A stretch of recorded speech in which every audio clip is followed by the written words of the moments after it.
into the day with the dawn ringing in my ears. Oh, well, I tune into my TV show. No better way, I gotta get myself into gear. Let's go. Oh, and I feel good today with my wake up in the morning espresso. I feel good today. It's my feel good breakfast show. A very good morning to you. It is your Feel Good Breakfast Show. It is the last Monday for the month of March. Can you believe it? I'm Zoe Brown and it's so exciting to be with you. We're going to be with you all the way through till 9 o'clock today. And since it is Monday, it is also a motivational Monday on your Feel Good Breakfast Show. First up, we have our 3-part fitness program as we want to hit the week running with personal trainer Carl Eli for a full body trampoline workout. Then get your comfy clothes on. In the meantime, I think start rearranging the furniture within your lounge. Get your sweat towels ready because this is a workout you do want to join us for. And then meet the performer of the morning, Zaldine McDonald, who is now braving the music industry as a solo act. Very exciting for that. And then with every Monday, we love to delve deep into our relationship dynamics. And this time around, we are discussing dating someone who has a different worldview to you. Would you push through, or is that an immediate red flag? That is the question. We have counseling psychologist Sanam Naran connecting with us to discuss this even more. Well, now you have a wrap up of what to expect for the morning, but let's say good morning to the one and only Mr. Wasty.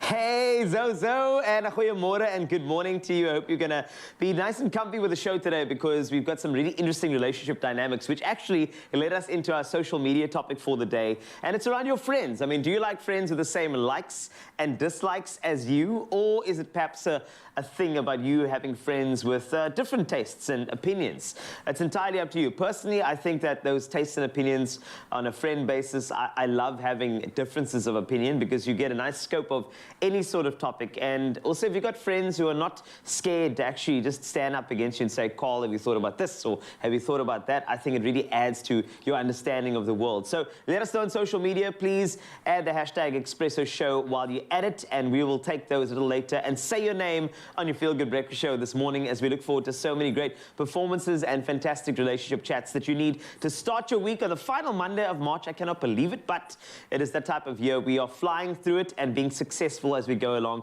and holding your hand when it comes to waking you up on your Feel Good Breakfast Show as we take a peek at the news headlines. Zoe is standing by. Oh, thank you, Wasty. Well, let's start off with national headlines. President Cyril Ramaphosa touched down at the Al Maktoum International Airport in the United Arab Emirates yesterday, where he will lead the celebration of South Africa Day at the Dubai Expo 2020 today. The president is being accompanied by 3 of his ministers, Naledi Pandor, Pravin Gordhan, and Ibrahim Patel. SA's participation at the Dubai Expo invites visitors to think opportunity, think South Africa. Ramaphosa will also meet with Sheikh Mohammed bin Rashid Al Maktoum, the Vice President and Prime Minister of the UAE and ruler of Dubai. And staying with local news, certain taxi routes and ranks in Nyanga, Cape Town could be closed down and operating licenses suspended if the violence between rival associations continues, the Western Cape Transport MEC has warned. Dalen Mitchell said the violence was a threat to the government and people of the Western Cape. Initial assessments said damage caused during the taxi protests on Friday exceeded 4 million rand. 3 city traffic officers received medical treatment after being attacked on the N2 during the protests that disrupted the peak hour morning commute. Now moving to news beyond our own borders, a Sharia carved mask from Central Africa dating from the 19th century was sold in France for more than 67 million rand on Saturday, despite Gabonese protesters in the auction house calling for the item's restitution. Now the rare wooden gill mask was used in ceremonies by the Fang ethnic people of Gabon. It's a case of receiving stolen goods, a man describing himself as a member of the Gabonese community in Montpellier exclaimed from the back of the auction room, surrounded by half a dozen compatriots. And staying with news abroad, China has announced its biggest city-wide lockdown since the COVID outbreak began more than 2 years ago. The city of Shanghai will be locked down in 2 stages over 9 days, while authorities carry out COVID-19 testing. This major financial hub has battled a new wave of infections for nearly a month. Authorities has so far restricted lockdown to the city of some 25 million people to avoid destabilizing the economy. However, after Shanghai recorded its highest daily number of cases on Saturday, authorities appear to have changed course. And the pandemic has officially plagued humankind for some 333 days. But after living with it for so long, wearing face masks has become second nature. So much so that many of us were even still wearing them days after President Cyril Ramaphosa has announced that outdoors they weren't mandatory anymore. Well, here's some relevant news of such a nature that you will undoubtedly be left in awe. A Taiwan-based medical supply company has battered a Guinness World Record by creating a massive surgical mask 8.3 meters in length and 4.79 meters in width. The Motex Healthcare Corporation unveiled this giant mask at a company celebration event last week. A Guinness World Record adjudicator was present and confirmed that the mask, which is 50 times larger than a standard one, had bagged the record for the largest surgical mask. Now, company officials said the idea of the record-breaking mask was mooted in early 2020 as a means of raising awareness of the importance of face masks amidst the COVID-19 pandemic. Well, on that note, that's where I leave your morning headlines. Here's a first look with your sport with Carl.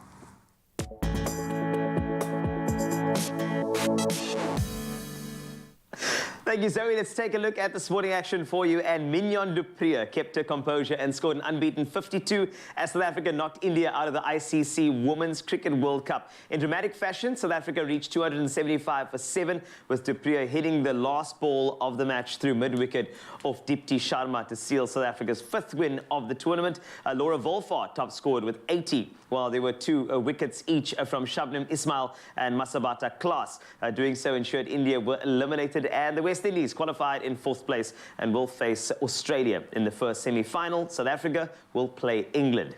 Now, staying with cricket, the West Indies needed just over an hour to complete a crushing 10-wicket victory over England in the decisive 3rd and final test on the 4th morning at the Grenada National Stadium. Senior pacer Kemar Roach claimed the last 2 wickets of the tourists' second innings to dismiss them for 120 after resuming at the overnight position of 103 for 8. Leading just 28 runs for victory, openers Craig Brathwaite and John Campbell knocked off the runs in fewer than 5 overs, with Brathwaite, the West Indies captain, who was also named man of the series for his tally of 341 runs across the 3 matches, fittingly getting the winning runs off the bowling of Chris Wokes. This result earned the West Indies a 1-0 series victory following tedious draws in the first 2 matches in Antigua and Barbados. Let's move over to rugby. The Sharks were the only South African team not to win a game in the United Rugby Championship this weekend. After going down 21-5 against Edinburgh, the Lions, Bulls and Stormers ensured another successful weekend for the South African franchises as they secured valuable victories against their Northern Hemisphere rivals in the competition, making 3 wins in 4 matches for the domestic teams. The Lions earned their 3rd straight win as they defeated Ospreys 45-15 in Johannesburg on Friday, while on Saturday the Stormers edged through for 23-20. That was their victory against Ulster in Cape Town, and the Bulls cruised to a 55-20 victory against the Dragons in Pretoria. And then over to the soapy of all sport at the moment, Formula 1. World champion Max Verstappen bounced back from his Bahrain disappointment to steer his Red Bull to a thrilling victory ahead of Ferrari Charles Leclerc in Sunday's Saudi Arabian Grand Prix. The 24-year-old, who failed to finish due to a fuel problem in the opening race, won by just half a second after the pair swapped positions in a tense battle through the final laps. It was the closest race finish since the 2020 Italian Grand Prix. Leclerc's Ferrari teammate Carlos Sainz finished 3rd ahead of Sergio Perez in the 2nd Red Bull, and the top 4 proving to be in a class of their own at the moment. And of course, we'll be following that closely and giving you an in-depth look at some other sporting action for you in the form of Varsity Rugby a little bit later as we take a look at our sports news in depth on your Feel Good Breakfast Show. Let's take a peek at your weather for the first time on Expresso. Zoe is standing by.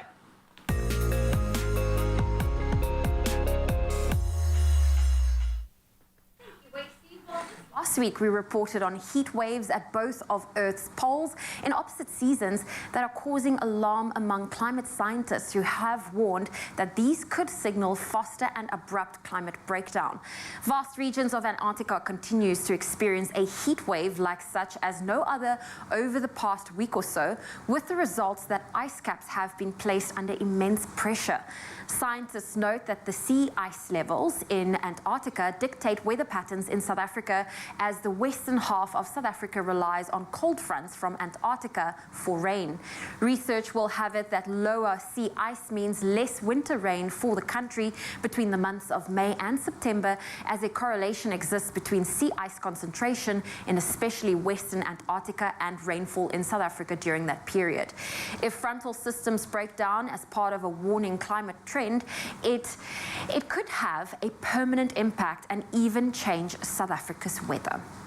Well, from some very worrying environmental concerns, we're now going to turn our eyes to a more positive note, and that is to the shores of our beautiful sunrises, some photos that were sent in by you. Now, Nick Lombard from Hammanskraal kickstarts our Monday morning off, showing this perfect, beautiful picture of wildlife as a giraffe crosses this image with the sun rising in the distance. Absolutely beautiful. And then we also have Pretty Umuhle from Vredefort in the Free State that shared this moody silhouetted image showing off the dusty hues spread across the sky as the day begins. Thank you for those beautiful sunrise photos. Let's quickly look at your temperatures for today. If you're in Polokwane, a low of 15, a high of 25 can be expected. Mpumbela, 18 with a high of 27. It's partly cloudy in Pretoria, 15 is your low, 27 your high. Johannesburg, 14, reaching a high of 25. Mahikeng, 15, 27. Klerksdorp, a low of 13, a high of 30. A sunny day for Kimberley with a high of 30. Bloemfontein, 11, 28. Richards Bay, 22, reaching a high of 31. Pietermaritzburg, 16, also reaching a high of 31. A sunny day for Durban, 20 is your low, 30 your high. Mthatha, 15, reaching a high of 32.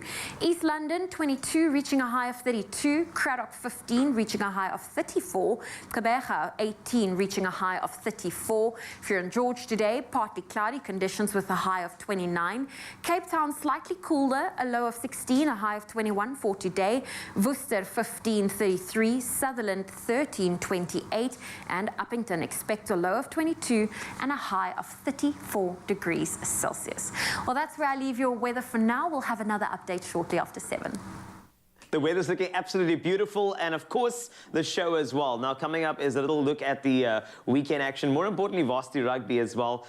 We've got some of our very, very special guests, as well as some French toast, which is going to be great. You're going to need that. But I just figured that we actually have a bit of breakfast, something sweet, a lot like Zoe Brown, which is why I need to just call her in to make sure that she's ready for my... I got something for us. Give me a second. Are you serving breakfast this morning? I'm serving... Well, it's a breakfast with a bit of a difference, because I just feel like... I just think that when I work with you, that's bliss. Oh. You know what I'm saying? It's just like that. And is this the red velvet? Yes, it is. This is my favorite one. It tastes like cookie dough. That's the thing. So I just thought, like, we'll do some red velvet. I think it'll be quite nice to kind of start the morning like this. So let's do it. Well, it's the red velvet with choc chip. Ooh. Okay, we are going all out for breakfast. It's all about indulging. Yes, indeed. Okay, so that's how it goes. Beautiful. So we're going to do a bit of that this morning, which is absolutely great. While we do that, stick around, because your Feel Good Breakfast Show brings you all the action. But remember, our social media topic, it's related to your friends. Do you like ones with the same likes and dislikes, or maybe with differences of tastes and opinions? Let us know. Hashtag Expresso Show as we finish this. And you get comfy. Grab a cup of coffee. We'll be right back. Thank you.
That's one of the best intros ever. By the way, welcome back to Feel Good Breakfast Show. This is Expresso, and what a weekend it's been. And I know your favorite soap to watch is definitely Formula One. Now, Max Verstappen bounced back from having to retire in the opening race of the season to pick up the win in the second race at the Saudi Arabian Grand Prix. Charles Leclerc, he came home in the second with Carlos Sainz third. With us to review the action, as always, sports anchor and just overall extraordinaire, Michael Pedro is here, just to make sure that you know exactly what's up now. We have to start off with the fact that the drama of Formula One is one of those things that we look at. There's even a documentary on a streaming site at the moment that really kind of lights up what actually happens in the inner sanctum of Formula One. But now we saw Max Verstappen, obviously after a first race blunder, now actually getting, you know, the result that he needed in Saudi Arabia. Clearly, he was obviously whipped a couple of times, and his team principal as well did the same to the entire team. And now, you know, he got the win, which is fantastic. It kind of adds fuel to what is already the Formula fire. But the thing is, do you see him and Leclerc having this interesting battle throughout the entire season? Because it felt like this could be something happening, a little spark of a flame of sort of contention. Yeah, I think so. Last season it was Hamilton and Verstappen, obviously, that engrossed everybody throughout the whole season. Yeah. But I think this year, based on what the Ferraris have done in the opening couple of races, and obviously how good Leclerc is, I think you're going to see the two of them pretty much replicating what Verstappen and Hamilton did last season. Mercedes, unless they make some serious upgrades and seriously soon, I think they might fall a little bit behind, because Ferrari and Red Bull are the two teams that have all the pace and all the answers at the moment. But I do think that battle between Verstappen and Leclerc is going to be the one to watch for sure throughout the season.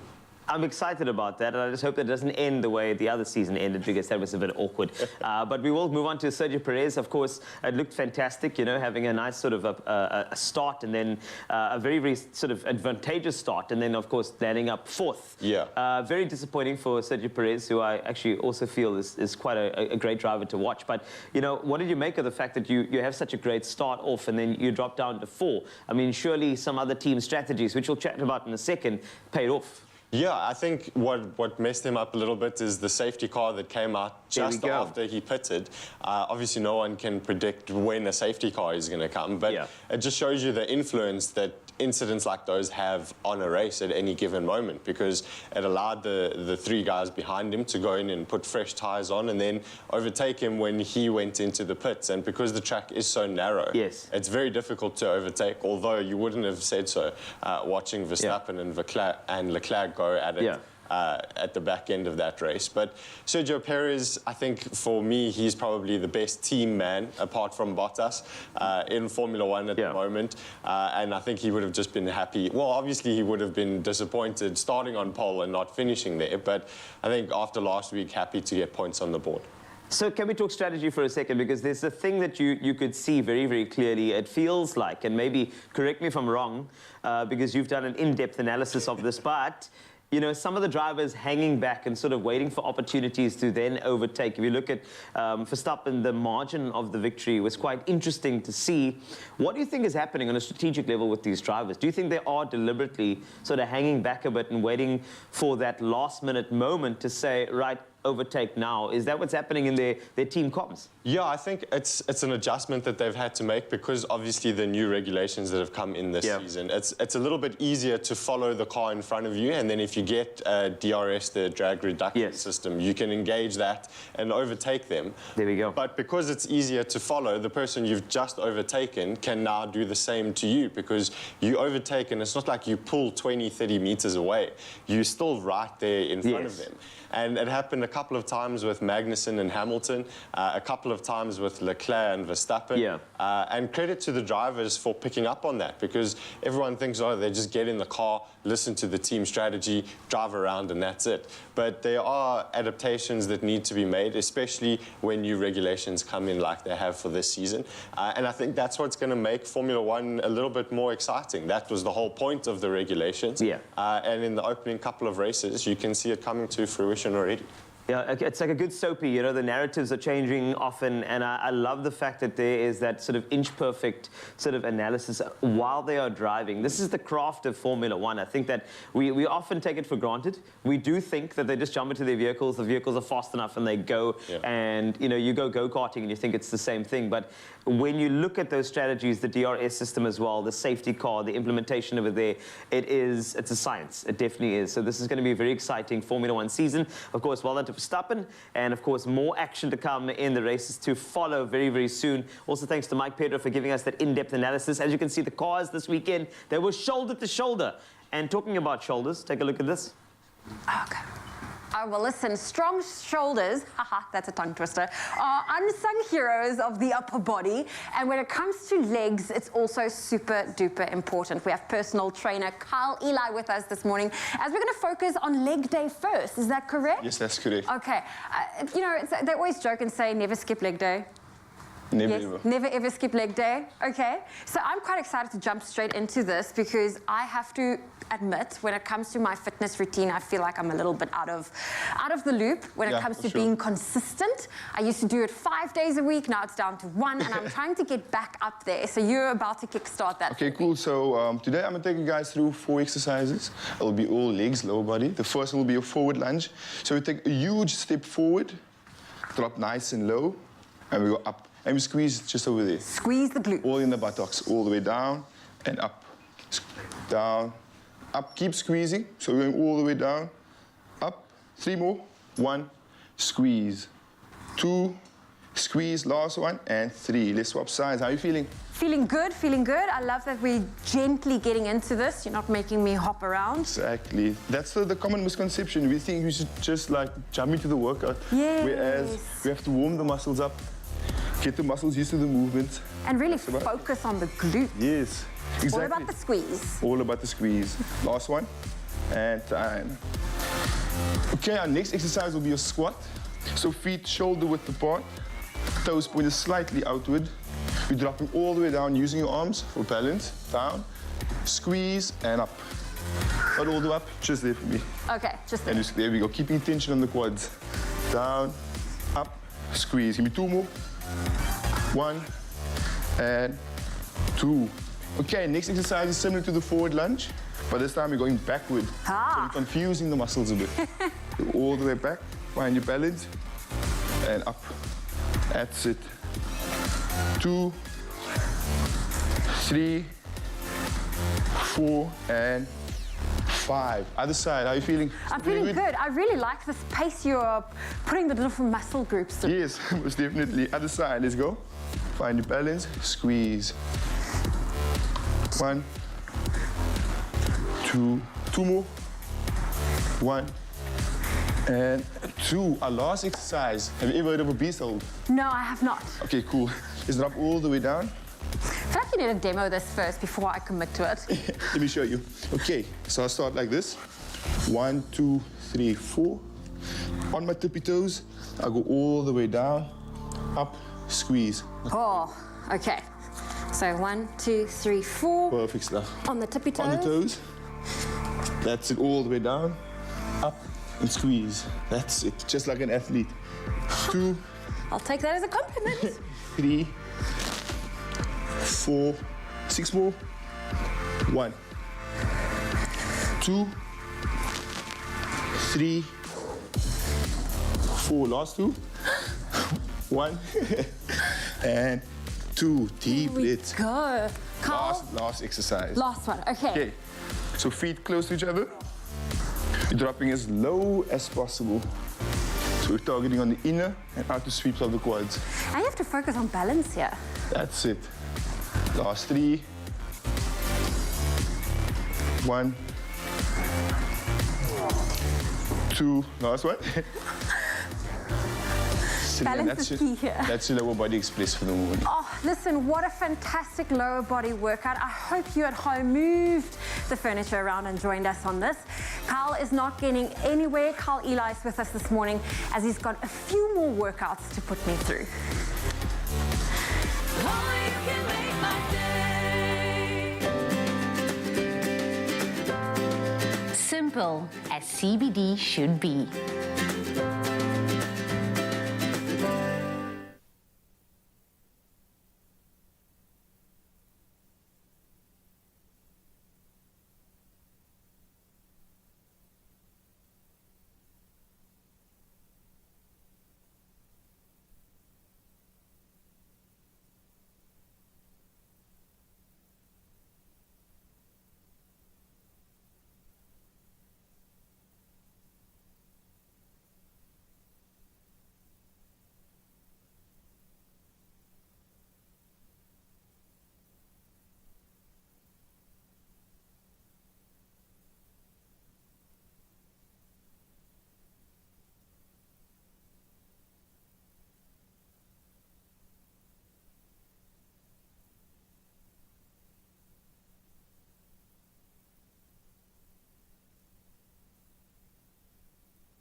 Welcome back to Feel Good Breakfast Show. This is Expresso, you're live on S3, and it's a titanic battle. UCT and Marties will go head-to-head today as Varsity Cup marks what is a very, very special match. 500 matches. Well done to all of the organizers that have put on such an incredible league. Now, over the last 15 years, over 2,000 players have come through the ranks and gone on to play at higher levels, including 49 Springboks and 40 Blitzboks. That is a massive feat. With us to chat about the history of the competition is Lisa Roux, as well as Yuri Matia and Matimo Magani from Stellies to preview the match against UCT, which is going to be fantastic. But Lisa, let's start with you. Welcome. Thank you. Congratulations, 500 matches. Yeah. That is going to be, that's going to be a lot of hard work you're looking back on. Yeah. A lot of legacy, a lot of history, but more importantly, so much entertainment that Varsity Rugby has given us over the past 15 years. So just congratulations to you and your team. Thank you. Thanks. It's super exciting. I mean, to get here 500 games, we are so excited for tonight. Wow. Yeah, we've got some awesome things lined up. And you chose a big match to do the celebrations, right? Yeah. I mean, that's Ikes and Marties, come on. Absolutely. It's fantastic. But in terms of the way the tournament has grown over the past couple of years, I mean, how have you managed to innovate and add a bit more? Because it feels like when you watch Varsity Rugby, it's not just one concept. You're always plugging in more. And more importantly, I believe that when you plug in innovations, it's about the fans. You're trying to get people fanatical about rugby. How have you managed to be so innovative year after year? What is the secret? Well, we've got a great team, and we brainstorm at the head of each game and think, what can we do to continue to improve, and working collaboratively with the universities, the teams. It's definitely a collaborative effort. That's beautiful. And I mean, I can tell, and that's the great thing about, teamwork makes the dream work, and it's very, very apparent in Varsity Rugby, which is great with 500 matches. Now, we got the two gentlemen who are waiting for us on Zoom. Yuri, good morning. I just want to start with you with regard to Stellies being the most successful team within Varsity Rugby. You go into the 500th match. How important is it for you to win tonight's match, given the fact that there are 500 games that we're marking tonight? No, it's definitely, we wanted to win, but we want to win every time. So it's definitely special playing in the 500th match. But I mean, we as a team will take it as just another game. Obviously, it's a special one, but we pride ourselves in winning every game. So we'll be ready for tonight, and take it game by game. Beautiful stuff, and I mean, it's a big one. So, Matimo, I know that you're also standing by. It is huge. And the thing is, you go into this match that you're not really underdogs. I mean, 5 wins in 6 games, that is also quite powerful. So if you're looking at tonight's matchup, you can expect a tough challenge from the Ikes, not only because of the history of the tournament and I mean the league of Varsity Rugby, but also because you know that this match, it's going to be big. There are going to be tackles and tries that are going to change the shape of history. How does that feel going into a match like this, knowing that it's definitely a must-win, but also it is a historic must-win as well, given that there are 500 matches under the belt for Varsity Rugby? Yeah, it couldn't be more exciting, to be honest. To be one of the guys running out there, playing your heart out, it's an opportunity. You don't ever go into a game thinking past that moment. You think of what you're doing, your processes, just going through everything, and the scoreboard will sort itself out. You just have to enjoy yourself. Don't think too far ahead. Just enjoy the game that you play. Wow. Look here, Matimo, you sound like a coach already. You're a player, but you sound like a coach. I'm just saying, in the future, coaching could be a possibility for you. You had that's exactly what you tell your players, eh? Scoreboard will sort itself out. We've done the training. Go out and enjoy yourself, boys. Are you considering coaching in the future, by the way? Yes, I am, actually, in the near future. I knew it. I had a feeling. That's the thing. So I'm glad. Congratulations on that. I know that you're working toward it, but it is going to be a big game. So, Lisa, just going back to you for a second, there are going to be celebrations tonight because I know, as I mentioned, Varsity Rugby is not just about go out and play. There's always fireworks. So 500 matches. What can we expect with regard to the celebrations this evening? We've got Bongaziwe Mabandla coming Nice. through. He's going to be singing the national anthem. We've got the Ndoni Dance Academy coming through. They're going to be doing a halftime performance.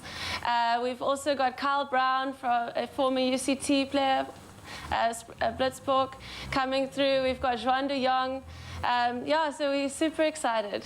I feel like Kyle Brown and Juan de Jong, have you ever seen them dance? No. I would recommend that you put them on the spot with your Varsity Rugby MCs. idea. I think it'll be quite entertaining if you think about it. It'll be beautiful. But it's going to be a massive matchup. Now, let's take a look at that actual matchup because the two players who are standing by, they obviously know that it's a big game.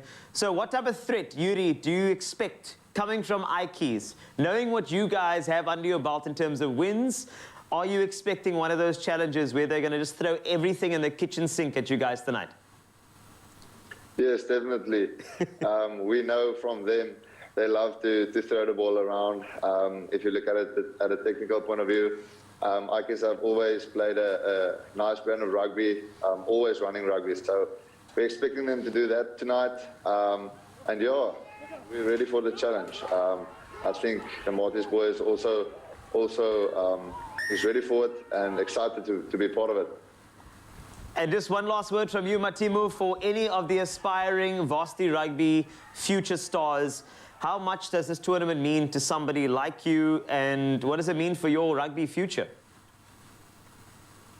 It means a lot because I remember when I got my first opportunity, it came out of the blue, and a couple of years later, look where I am now, on one of the biggest stages, playing the 500th match. And you never think of the stuff when you are a first year. You just want to be out there. You just want to play rugby. So if anyone is aspiring to make it, Varsity Cup is definitely a platform that can actually take you to that next level. And I can tell that the next level is on these screens right now with you and Yuri. Thanks a lot for joining us this morning. All the best. I know what you guys do for match prep, but I gather it's going to be a lot of stretching, a lot of warming up, a lot of mental work. So all the best for this evening up against the Ikeys. And, of course, let the scoreboard sort itself out. To you, Lisa, and your team, congratulations on the 500 matches. We are going to support you all the way through. The brand of Varsity Rugby has just been getting better and better. So well done and enjoy the celebrations. Thank you. Thanks so much. Lovely stuff. Ikeys up against the lovely Stellies, the Marties today. So make sure you go catch that. Varsity Rugby is back in action. Well, the action's about to continue here in the kitchen because we all know breakfast is the most important meal of the day. So this next recipe is just the fuel you need to kick these Monday blues away. Now, we are joining, I think Wasty needs to come and join me for this delicious recipe because we're about to make some French toast. It is one of the best breakfasts to ever be around. But if you need to feed the whole family, stick around for this recipe.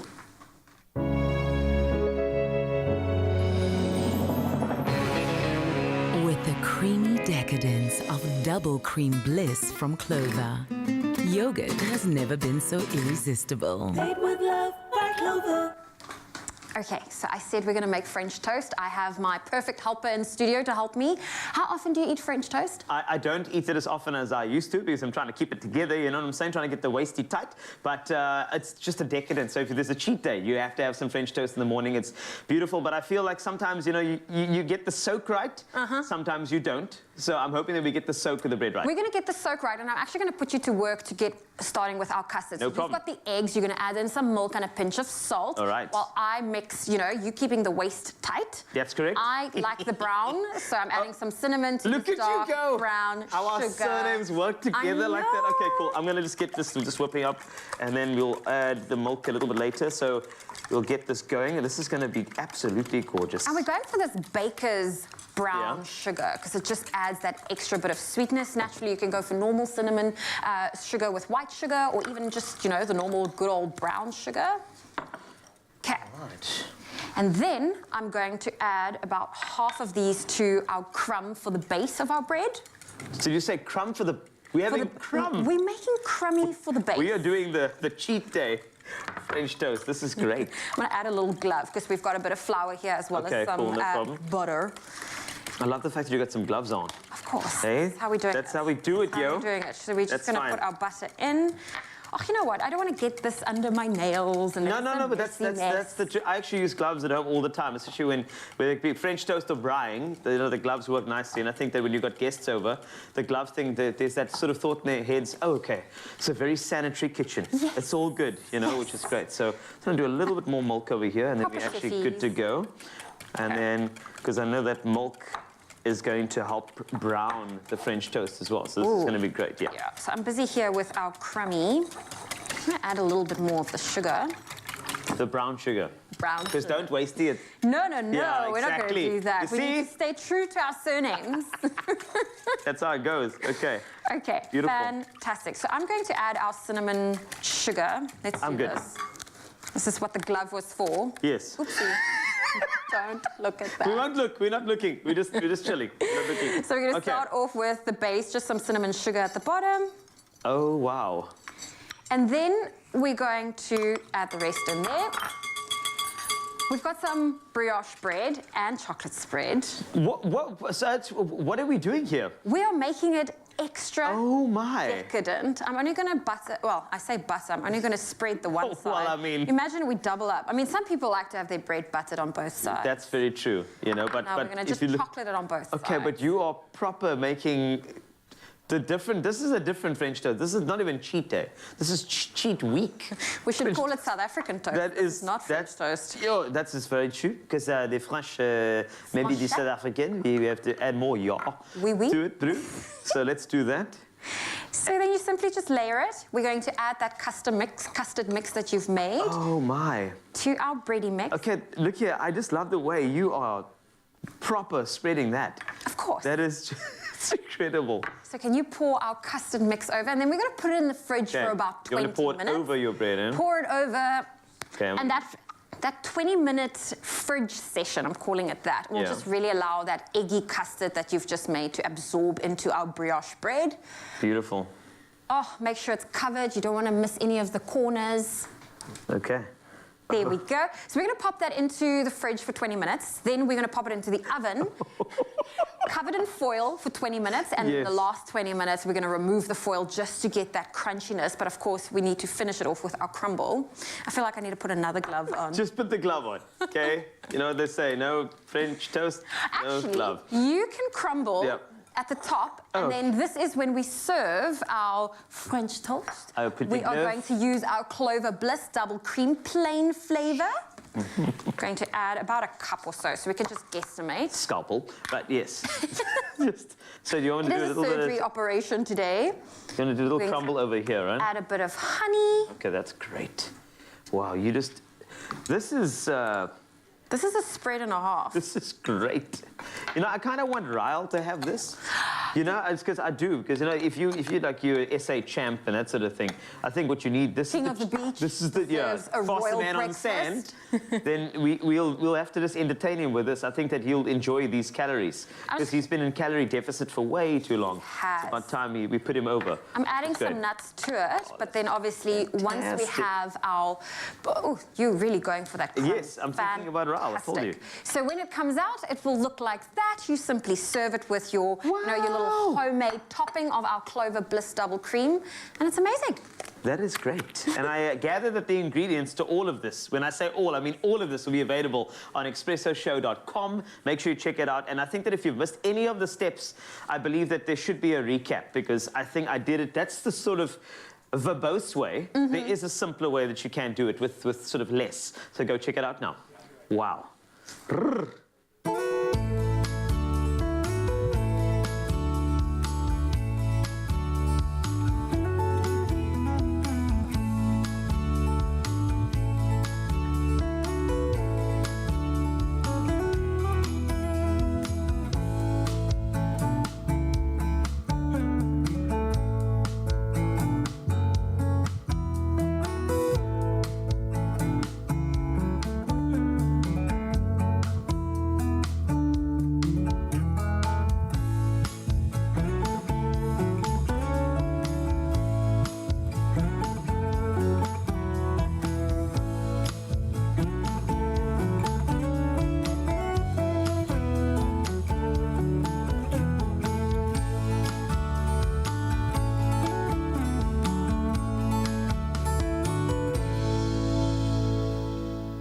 Made with love by Clover. Only you can make my day. I hope you'll always know how much I love you. I hope that you never stop learning and growing. That you'll be brave and joyful and kind. And that one day, when you look at me and I look at you, we'll love the wonderful you that you've become. It all begins with purity.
Spend your money wisely. Ungayi ngabantu. Do you want a bank that takes your money or a bank that takes your money choices seriously? Join Nedbank today.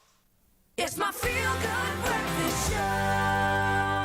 Welcome back to Feel Good Breakfast Show. This is Expresso live on S3, and we're talking from dark circles under your eyes to pigmentation. What's your how-to skincare question right now? We posted this question on the Expresso Facebook page last week, and our beauty editor, Knox Mafu, joins us this morning to answer a few of the burning questions we received. Knox, it's always a pleasure and an honor. So good to be back on a Monday morning. Yes! Fresh, yes. And she got the polar neck brief.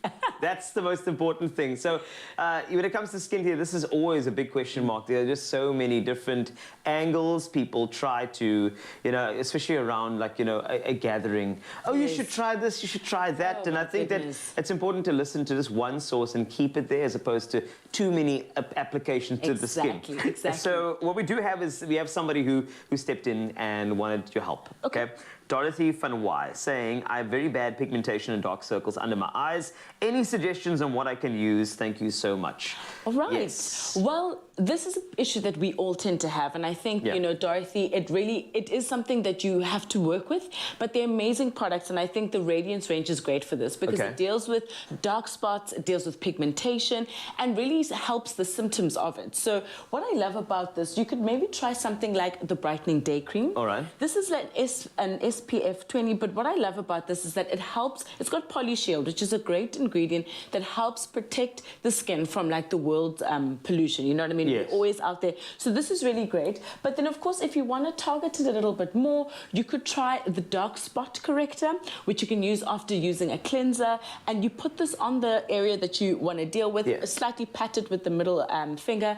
But what I love about this, it's got vitamin A, which is great for boosting collagen, and then of course brightening and helps with dealing with issues like that. So if you use a combination of these two products and anything actually out of the Radiance range, you really will start to get to the bottom of that type of issue. That is beautiful. And I do believe that, and I'll bang on about this again. I remember on World Sleep Day, I mentioned that the superfood is sleep. 100%. And I think that in conjunction with those products, I think you could have a super boosting idea. 100%. And I think the thing is also, if you add good sleep, good hydration into your process, and then you've got things like a brightening serum that you could put on at night. Oh, that's it's perfect. about the morning and the night routine that really helps the skin recover and then get that color back in. Absolutely, because I mean, while you're sleeping, your skin is recovering, you know, your 100%. body's recovering, and I think that's the most important thing to consider.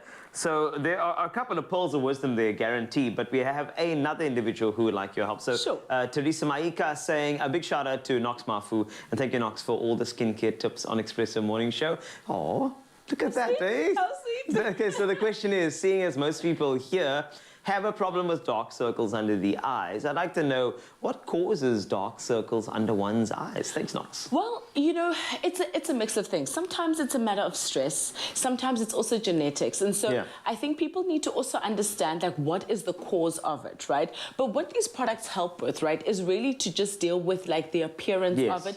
But I think it's also, like you said, internal work that needs to be done. Very true. Often, like you were saying, sleep is a big part of that.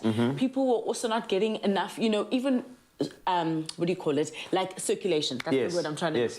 So what you need to do is you need to make sure there's enough circulation. Even when you're sitting at home and you're putting on these incredible products, it's making sure that you do circular motions so that the blood can flow, and then we can get obviously more color into that.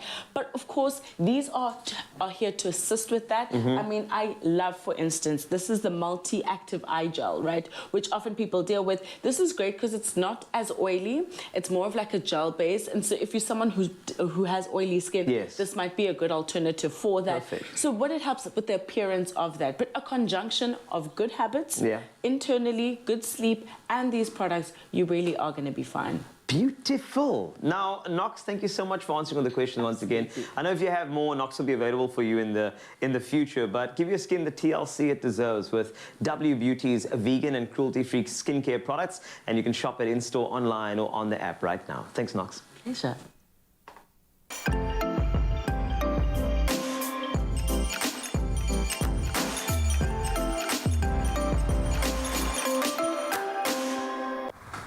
Well, we promised you 3 workouts. We've already ticked the leg box. Now we're about to move to the shoulders, and we have personal trainer and model Kyle Eli here to help us. And I love that we're not using dumbbells. We can use our iced teas, you can use bottled water, you can use canned food. You do not have to have dumbbells in order to do this workout. And Kyle, I'm ready to put some focus on the shoulder. Okay, cool. So I'm going to do about 4 exercises with our shoulders. Our first exercise, you can grab a bottle, will be a lateral shoulder raise. Okay. You can either grip it like this or thumb over. I prefer thumb under. I also prefer the thumb around. It gives a good grip, Yes. So on the side, we go all the way up. We squeeze on top and slowly down. That's it. We're going for 10. It's 9. 8. So with shoulders, we struggle to pump up the shoulders, so we can't pick up the pace.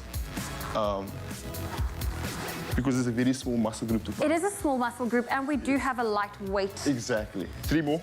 1, 2, and 3. Nice. Our next exercise will be a forward shoulder raise. So just like that. Oh, these always get me. Exactly. So remember, we're going to squeeze on top. You should feel the burn. And this is also a great exercise to remember to keep the core engaged. That's otherwise you swing from the hip. Exactly. I wanted to mention the most important part in exercise is keeping your core tight as well as your glutes. I feel that helps with every single movement. So we squeeze one more time, all the way down and up. Next one, we're going to bend forward. We're going to target the back part of the shoulders. The chest up to the side and squeeze all the way down, up, squeeze. Let's go again. 7 more. Just 1, 2, 3. That's it. 4. Are you feeling it? I'm feeling it. Yes. 5, 6, and 7. Nice. How are we feeling? We're feeling good. The shoulders are warmed up. Lovely stuff. Okay, our last exercise will be a shoulder press. We're keeping it all the way to the side. Nice and in line with the shoulders. That's it. You're squeezing all the way up, you press, and all the way down. Up, all the way down. Up, all the way down. Let's go with 7 more. Let's pump it. 1, 2, 3, 4, 5, 6, and 7. Okay, so we would like to do that for 3 rounds each. 10 to 15 reps, and that'll be your shoulder workout. Oh, there we go. And of course, you can slowly and gradually work your way up with your weights. I think a lot of people are quite scared of weights. Very scared. Especially as a lady, I think we have this fear that it's going to give us those big gorilla muscles that you see in the gym. And the thing is, that's another common misconception. Women cannot gain muscle as men. You know what I mean? You guys don't have enough testosterone as a guy. Yes. So there's nothing to fear about. So this is a great way to get those Michelle Obama arms. Exactly. Now, I know we were focusing on the shoulders, but I know a lot of ladies also have some insecurity, myself included. This little part, what would be the best way to really target these muscles? So I would suggest inside the gym, tricep push-downs, right? Tricep push-downs. Or you can take your dumbbells, put it behind your head, all the way up and squeeze. Okay. Just like that. Look at my arms. Just like that. And give me 3 more. It's 1, 2, and 3. Our last exercise for triceps, or most insecure part of your body. Yes. For the ladies. I'm doing this for the ladies. So we're gonna do a push-up basically, but for you, I want you to, on your knees, do a I'll go on my modified. toes. So we drop all the way down. Remove this. Just like that. There we go. Can you feel it in your tricep already? Yes, you All the way can. down and up. That's it. And 2 more. It's 1, last one, and 2. And that's about it. Now, you being a personal trainer, for those who feel intimidated to reach out to a trainer or to join a gym, are there ways to encourage them just to make that whole transition a little bit easier? So my advice is always just start at the beginning. It's a war you fight with yourself. I can say there's nothing much we can do, but advise people not come and train, tell people the benefits of exercise, why it's important. Most people train for weight loss, but you should train for well-being. You feel better, you look better, you look better, you feel better. So it's a positive cycle. It's a positive snowball effect. I think we have a minute left. If you had to do a shoulder stretch or cool down, what would you recommend? So I'll take shoulder across my chest, thumb up, and I'll squeeze it nice and tight. Just so I get so targets the back part of the shoulders as well as the chest. 3, 2, 1, other side. Nice and slow. Thumb up. That's it. 3, 2, and 1. Last one. Over your head. Pull it nice and tight. Oh, this one's always a sore one. 1, 2, 3, 4, 5. Last one. Other side. Oh, but it feels good. That's it. Nice and tight. 1, 2, 3, 4, and 5. Oh, fantastic. Well, we've done the legs. We've now focused on the shoulders. Carl Eli is not going anywhere. We have one more workout we would love to show you, and it's going to involve the abs. So maybe create some space and join us for the next fitness segment.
Welcome back to your Feel Good Breakfast Show. As you can see, I'm chilling, man, because something small is here. And I can tell you, we have been building up to this one. We've been giving you the clues you need, and today is no different. I've got something special for you, and you can win a share of 20,000 Rand. This time for guessing the special individuals who'll be partaking in what is going to be an experience of a lifetime. You just have to go to @mytropica pages and guess using hashtag Tropica, and you stand a chance to win that share of 20,000 Rand every day until Thursday. Remember, we're looking for the celebrities who'll be partaking in this year's round. Now, I got a clue for you, so stand by for this one. Think about it carefully, and of course, drop all of those guesses with the hashtag Tropica, and of course, that's on My Tropica, those pages. Here's the clue for you. Here it comes. Who could this person be? This person says, I'm from season 8. I love my fur baby and shine when in front of the camera. Who am I? So as you can see, that particular individual, it's a female. However, we're not really sure who that person is, but you can have a good old guess if you get onto those My Tropica pages, hashtag Tropica, and do make sure that you add your guests in there. Remember, a share of 20,000 Rand could be yours, and that is a whole lot of cash for you if you want to be a part of the incredible action that is an all-new season of that show that you love. Remember, T's and C's do apply. Have a guess, and of course, we could be giving you, 10 of 2,000 Rand valued prizes up for grabs. That is with My Tropica. That's the pages, and hashtag Tropica if you want to be a part of the guessing game. We don't have to guess anymore when it comes to world news because Zoe is standing by. Oh, thank you, Wasey. It's about a minute away from 7. Let's quickly look at your national headlines. The African Development Bank has confirmed to investing 42.5 billion Rand in South Africa over the next 5 years, says its president, Akinwumi Adesina. Addressing SA Investment Conference in Johannesburg, Adesina said the funding will be used to support both public and private sector investments in the priority areas of agriculture, renewable energy, youth employment, and health. SA's government had previously borrowed 5 billion Rand from the African Development Bank to help soften the impact of the COVID-19 pandemic. And staying with local news, President Cyril Ramaphosa touched down at the Al Maktoum International Airport in the United Arab Emirates yesterday, where he will lead the celebration of South Africa Day at the Dubai Expo 2020 today. The president is being accompanied by 3 of his ministers, Naledi Pandor, Pravin Gordhan and Ibrahim Patel. SA's participation at the Dubai Expo invites visitors to think opportunity, think South Africa. Ramaphosa will also meet with Sheikh Mohammed bin Rashid Al Maktoum, the Vice President and Prime Minister of the UAE and ruler of Dubai. Now moving to news beyond our own borders, the threat of a global conflict spawned by Russia's invasion of Ukraine should convince everyone that the time has come for humanity to abolish war before it abolishes humanity, Pope Francis said yesterday. And to quote, he says, it's a cruel and senseless war, which is a defeat for all, he told thousands of people in St. Peter's Square in Rome for his Sunday blessing. He cited a statistic that half of Ukraine's children had to flee the country and called out, I quote, enough, stop, let the weapons fall silent, negotiate seriously for peace. And staying with news abroad, a Sharia-carved mask from Central Africa dating from 19th century was sold in France for some 67 million Rand on Saturday, despite Gabonese protesters in the auction house calling for the item's restitution. Now, the rare wooden gill mask was used in ceremonies by the Fang ethnic people of Gabon. It's a case of receiving stolen goods, a man describing himself as a member of the Gabonese community in Montpellier exclaimed from the back of the auction room, surrounded by half a dozen compatriots.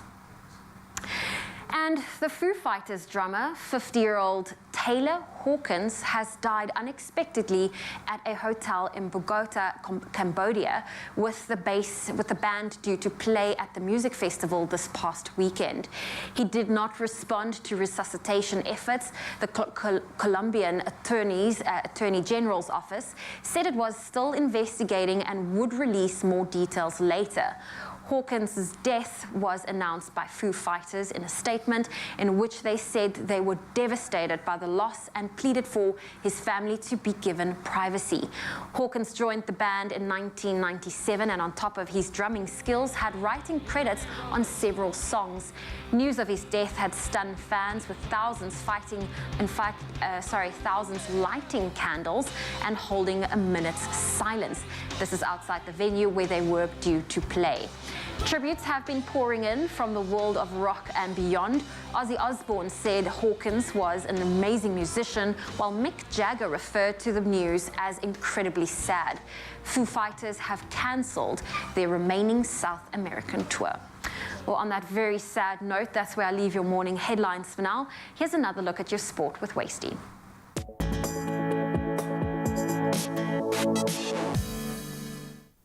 Thanks a lot, Zoe. Let's take a peek at the sporting action for you now. Mignon du Preez kept her composure and scored an unbeaten 52 as South Africa knocked India out of the ICC Women's Cricket World Cup in a dramatic fashion. Now, South Africa reached 275-7 with du Preez hitting the last ball of the match through mid-wicket off Deepti Sharma to seal South Africa's 5th win of the tournament. Laura Wolfart top scored with 80, while there were 2 wickets each, and that was from Shabnim Ismail and Masabata Klaas.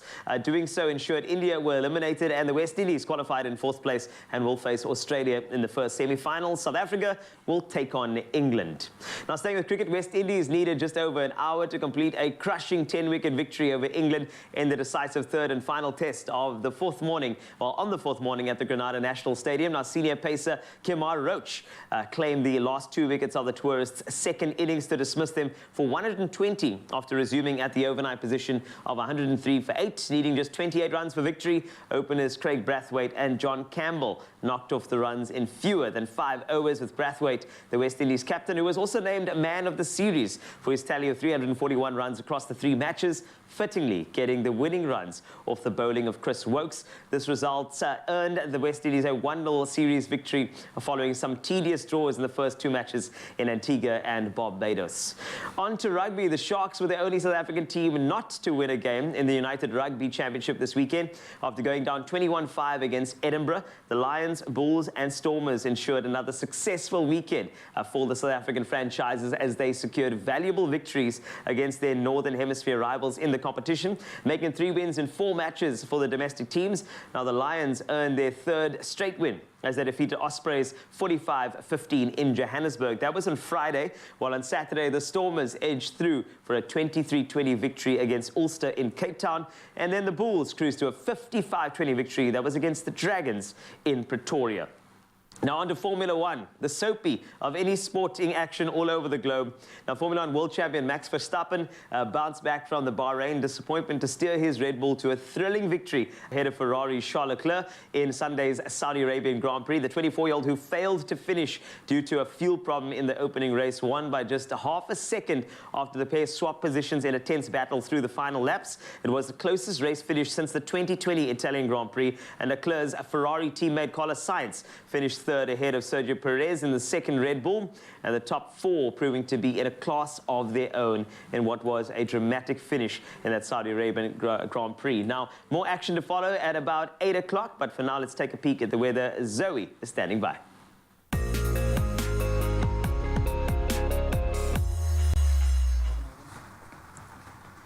Thank you, Wasty. Well, let's quickly look at your weather. Authorities in Kenya are urgently asking for public and private support to battle wildfires raging on Mount Kenya, 2nd highest mountain in Africa.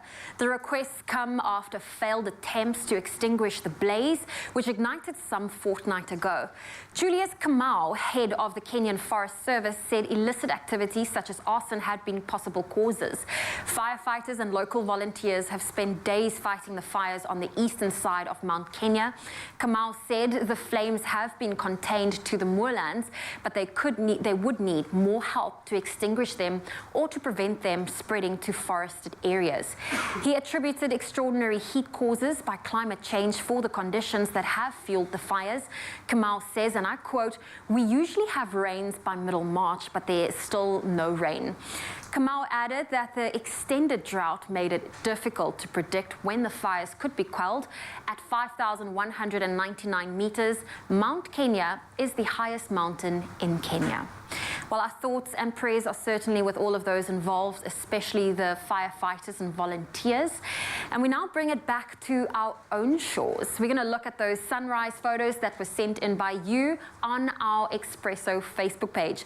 Starting us off for 7 o'clock is Samwani from Belito that captured this stunning image showing off the sun's rays breaking through the cover in the distance. And then Vicky Peterson shared this picture-perfect ocean shot showcasing the sun high in the sky and really casting a beautiful light across the sky from behind the clouds. Absolutely gorgeous. Well, if you have a sunrise photo that you would love to share with us, please do so on the Expresso Facebook page. Looking at your temperatures, Polokwane, a low of 15, a high of 25. Mpumbela, if you are in a partly cloudy day ahead with a low of 18, a high of 27. Pretoria, 15, 27. Johannesburg, 14, reaching a high of 25. Mahikeng, 15, 27, a sunny day in Klerksdorp, a low of 13, a high of 30. Kimberley, 16, reaching a high of 30. If you're in Bloemfontein, 11 is your low, 28 your high. Richards Bay, 22, reaching a high of 31. Pietermaritzburg, 16, 31. Durban, 20, reaching a high of 30. A hot day ahead in Mthatha, a low of 15, a high of 32. East London, 22 with a high of 32. Cradock, 15, 34. Kabeja, 18 with a high of 34. If you're in George, 16 is your low, 29 your high. Cape Town, slightly cooler with a low of 16, a high of 21.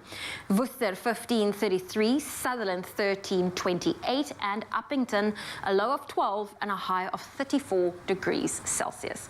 Well, that's where I leave your weather for now. A final update will be coming your way at 8 o'clock. Thanks a lot, Zoe. I have an absolute super talent on my couch today, and you are going to love her as much as I do. Well, not as much, but you can try. It's all right. So I can tell you that I've called this. There were many performances happen on your Feel Good Breakfast show, as you know, and these performances featured a certain backing vocalist. Now, I went to this vocalist, and I said, hey, when are you going to do your own music? She's like, soon. Don't worry, darling, soon.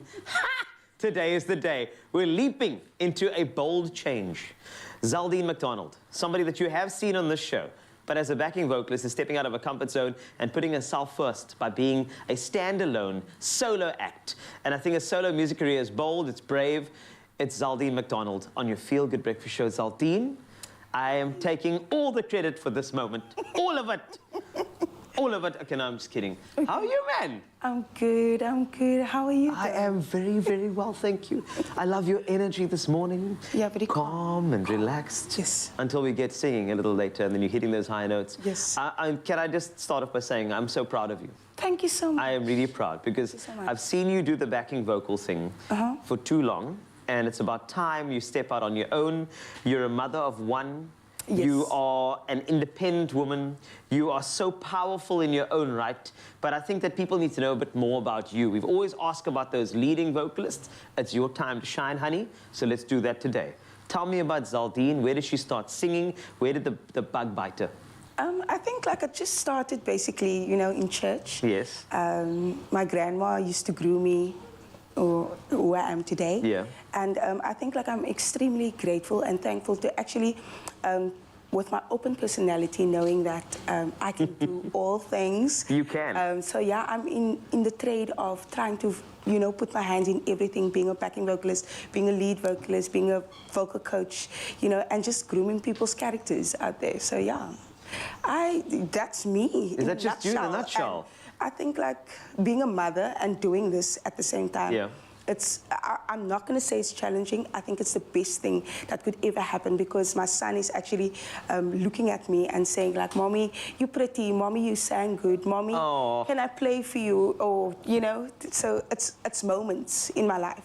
And he's only 4 years old. I mean, well, I mean, it's the moments, and I think the moments of boldness that teach our children that they too can be bold. They too can actually put themselves first. Yes. And they can go try whatever they need to try because you know that you've got the support of family, like your mommy, and of course you as your son, which is actually beautiful.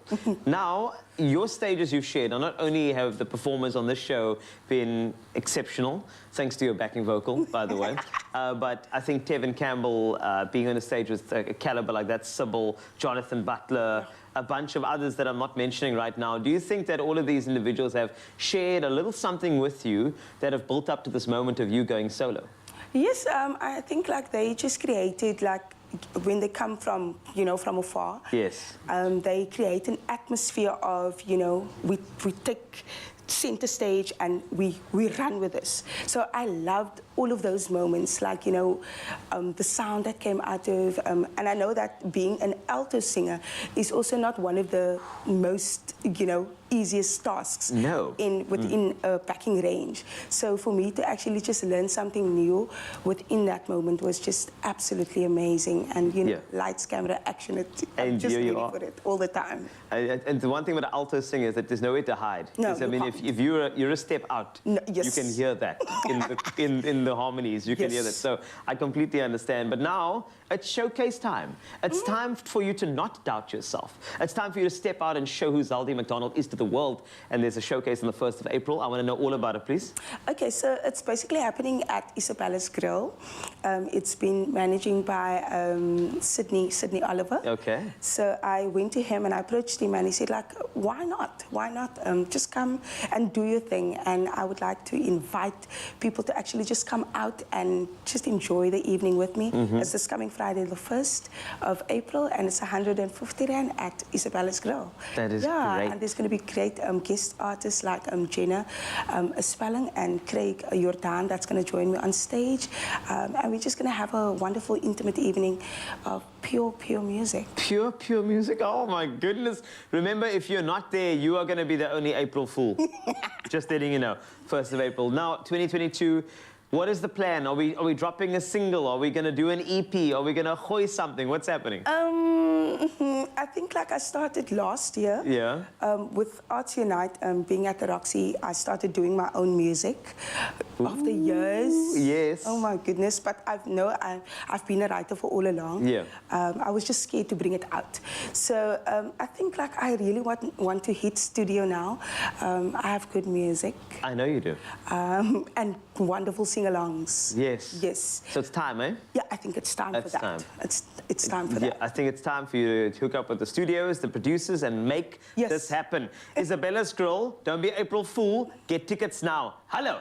Zaldine McDonald's going to be live for you. That'll be this Friday. It's going to be absolutely beautiful. And please don't forget to support her. And if you want a bit of a tester, a little taster, you know, on the shelves of the shop, there's always a tester there. You spray a bit. Yeah. That's what we're going to do. We're going to spray a bit on your TV for Zaldine McDonald, just for you, so you can make a decision as to what you're going to do this Friday. So make sure you don't miss it. It's your Feel Good Breakfast Show with this talent, no longer a backing vocalist. This is a lead singer, Zaldine McDonald. Thank you so much. You're welcome.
It's my Feel Good Breakfast Show. It is your Feel Good Breakfast Show. Indeed, welcome back. This is Expresso on S3, and we are in part 3 of your morning workouts, and I hope you've been joining in as Carl Eli is here to take us through our final workout. Now, whether you are walking, reaching, balancing, getting up from a chair, or simply just standing upright like I'm doing now, the muscles of your midsection are firing to keep you stable and supported in nearly every movement. And that is why it is so important to keep these muscles strong. And here to take us through some of these ab workouts is Kyle, and I'm quite excited. The abs are important, and the abs, in fact, it's more than just the core, for example. It's more than just the front section. Thank you, Zoe. You took the words right out of my mouth. Let me get straight into the workout. Okay. Our first exercise will be crunch kicks. So this is the movement, right? We go all the way down, squeeze your core, and up, squeeze. The easier version, you can put your hands under your buttocks. You go all the way down, up, and squeeze. Ideally, we want to do this for 30 seconds. Keeping the core nice and tight, keeping it nice and low as well. Keeping it engaged. That's it. Engage the core as well as the glutes. 3, 2, and 1. Okay, while we're at it, we're still on the floor. Our next exercise will be flutter kicks. So we go all the way down, same thing. Hands under the buttocks. This is all we're doing. Nice and slow. This really works. You feel it in your core? The core? Yes. 3, 2, 1, and time. Okay, let's do something a bit easier than that. That'll be a plank. Okay. Right? So you can either do it like this for me. This is the easier version, or the so-called easier version, and the challenging version. Ideally, this you want to do for a minute. A minute is always the goal. So keep it nice and tight. If you're not strong enough to do a minute, I think a realistic 30 seconds. approach is, 30 seconds, do that for a few days, and then every day just add 5, add 10. Slow progressions. Because remember, slow progress is better than no progress. True, true. And little bit by little bit, you'll be surprised how you get stronger. Exactly. Okay, so ideally we do this for a minute. However, we want to show this morning. Yeah, we're not doing it for a minute on TV. No. Let's breathe. Okay, next exercise, ankle taps. Okay. Nice and easy. So a lot of people tend to, you actually, in actual fact, we're gonna go all the way down to reach and squeeze, keeping tension on the core. Okay. Also 30 seconds. So nice it's the same and slow. movement, but nice, slow and controlled. Exactly. Okay, 3, 2, 1. Okay, take a slight breather. Our next exercise. So, with abs, I don't really like to give different names for it. A lot of people don't understand what's going on. So, however, I like to show them, which will be this one. Underclaps. Ah, okay. So you cross the legs. Squeeze. You're making it look a lot easier than what it is. Let's go. 5 more. 5, 4, 3, 2, 1. Okay, take a small breather for me. Okay. You made that look a lot easier than what it is. Okay, our last exercise. Similar. Hands on your thighs. Slowly all the way up and down. Mid crunches. Up and down. I feel Zoe's getting a workout this morning. Listen, I am so weak in my abs. This is torture. Give me 5 more. 5, 4, 3, 2, last one. And time. 1. Ideally, in a real world, we'd like to do 3 sets of each. Between 30 seconds and a minute. I never use reps because not everyone can do 10, 15 reps. So, for example, you could do 10 in 30 seconds, I can do 20 in 30 seconds, and that's why I use time instead of reps. Okay. But that's abs. Time is good. I quite like that because you also push yourself. It's like you said, someone can start off by doing 10 reps in 30 seconds, and then you can push yourself to do more. Exactly, and not just that, you can include everyone. Anyone can join. You stop when you need to stop, continue when you need to continue. Those who do reps can follow reps. Those who can do 20 in 30 seconds, do the 20. However, we want to include everyone in the workout at all times, making it possible for everyone to do. Oh, fantastic. Well, Carl, we've just done our ab workout. When it comes to just finishing off and doing a little bit of an ab stretch to just relax these muscles a bit, so, any options? Ideally, I would take a walk or a light jog. However, there is a nice stretch, which is child's pose. Okay. So we go all the way down. You'll feel the immediate relaxation on the core, going all the way down. Oh, child's pose is always a winner. It's a sleepy version for me. Okay. And it really gets into the shoulder blades as well. Exactly, and the lower back. So from there, we go all the way through. Because remember, when we work, our core is in synergy with the lower back. And we squeeze the glutes nice and tight. That's it. There we go. Well, Well, Carl, if people want to get a hold of you, you're a personal trainer, where can they do so?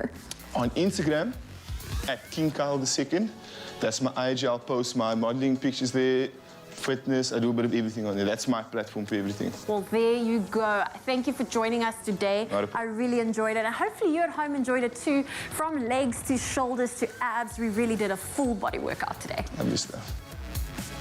Now you've done the ab workout, you've burned all the calories, it's time to balance it out a bit and add calories. Nothing like the autumn season to do that and bring out the best baking recipes that welcomes the delicious aromas in the kitchen. Now, apples and spices are one of the best combinations out there. And Jenny Morris, a chef extraordinaire, a beautiful individual that I love so much, is here to show us a simple yet classic applesauce bread recipe. As you can hear, there's a theme today, lots of bread, because the calorie deficit has to be changed a bit, okay? That's how it goes.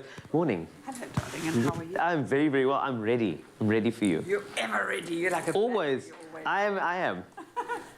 Okay, so take wet and add it to dry. In fact, wet, adding it to dry. Okay, let's do that. Am I being a good boy for you? Okay, this is great. You know what? I got my gloves here. You don't have to put gloves. I love the. You're not getting your hands. Okay, well, we're gonna do this together. Okay, so we've got it covered, and what I'll do is, while you are preparing me, I'm going to tell you a bit more about Clover's classic fat spread. It's really versatile to use as a spread, and you can actually use it in baking as well, or cooking. Use it your way. You can spread the bread with classic spread. Once it's baked, and drizzle it over with some maple syrup, and it's a beautiful thing to serve. If you've got date night coming up, if you want to entertain family, it is entirely up to you. So you go from there. I've got my gloves on, Jenny Morris, ready to go. Well, as long as your gloves aren't on to start nonsense with me, I'm a happy girl. I will not. I got you covered. You got me covered, baby. Yes, I do. All right, always got you covered. All right. So what are we doing today? You're going to keep that aside because that's my topping. All but right. take this. This is a bit of salt. It's a little bit of baking powder and some cinnamon. You whack it into there, dog. Okay, cinnamon whacked. And look at this. Baking this is my powder, classic salt spread. Just whacked. look at that. You can bake with this, sweet and savoury. Isn't it divine? I love how that melted down. It's so rich and beautiful, which it's like is great. a lovely emulsion. Yum. Okay, so am I just going to mix it up? Mix it up, okay, a little bit. And make sure it's beautifully, evenly distributed. Okay, sweetheart. Ooh, I feel like we are surgeons of calories. We're like calorie doctors. We're going to add some more into your life and more happiness as well. Would you like me to make a well for you? Oh, yeah. Oh, you're showing off. Make a well in the centre. I can make a well for you. It's fine. Because you know what? You know me well. I and know it works. you well. Come on, scrape it out. Let's waste not one Waste not, wasty not one. Wasty not, you want That's you right. not. I don't There want we you go. wasty. Okay, we're good to go. We got it. And don't overmix it because I want my bread to be lovely. So what you want me to do is fold, you know? Fold. Fold. Okay. You must be quite good in your kitchen at Thank you. home, Oh, thank you so much for saying that. Thank you. Because I think the folding is quite a beautiful and therapeutic method. But why don't you use your body and fold? Fold. Fold, that's it, my baby. Just swirl and fold and swirl and fold. That's it, and flip it. Oh, is this how you do and it? Flip it. I was always wondering how they do it in the cooking shows. I've always, they fold and they flip and fold. Okay, this is great. Be careful. Oh, So I have sprayed this beautifully. You can also use your Clover Classic if you want to. Make sure there aren't any dry patches. Okay, never. With you and I in the kitchen, never dry. Never be a dry patch. Just letting you know. Okay, done and dusted. Okay, so now this is just going to go straight in with these beautiful dates. Hold that for you with my gloves. There you go, darling. It's important. No gloves. That's it. What were we about to say there? So I didn't catch that? I didn't. Yeah, you were about to. I've been tempted all morning, but I'm so glad somebody else did. Go away, okay. Okay. April showers. There autumn, we go. Don't we love Always. autumn? Don't we just love autumn? So we're just going to sprinkle on there? On the top, yes, a nice little... You can have it as thick or as thin as you want. Okay. And then some more of this. Ooh. Beautiful cinnamon. And oh, wait, I've got some things to... you know what? And I've got things to chop here. You don't even have to chop them. Why don't we just put them on nice and big? Because we like big. Yes, we do. Chunky, chunky. Put a lot on. Just whack it I mean, just look at me. Obviously, we like it big and bold here in this kitchen. That's what we do. Done. Done and dusted. In the oven, 180, 45 to 50 minutes. Yes. You know how to make sure it's... I'm just guessing maybe a toothpick test, perhaps? Or maybe a skewer, because it goes deep, and it mustn't be moist. It must not be moist. Or sticky. That's it. No moist, no sticky, nice, clean, and skewer. dry. Yeah. Ooh, that's fantastic. Okay. And then spread it with some Clover Classic lard. And then we're going to spread a nice piece of that and we're good to go. And that's going to be lovely. And, you know, some people, if you have this stored somewhere, a bit of a microwave, I'd usually go for like about 15 to 20. Yes. To get that sort of almost out of the oven type of heat. No, just seconds, spread on, seconds. malt, Yes. eat, tea, Yes. done. Done. Woo! Done. Okay.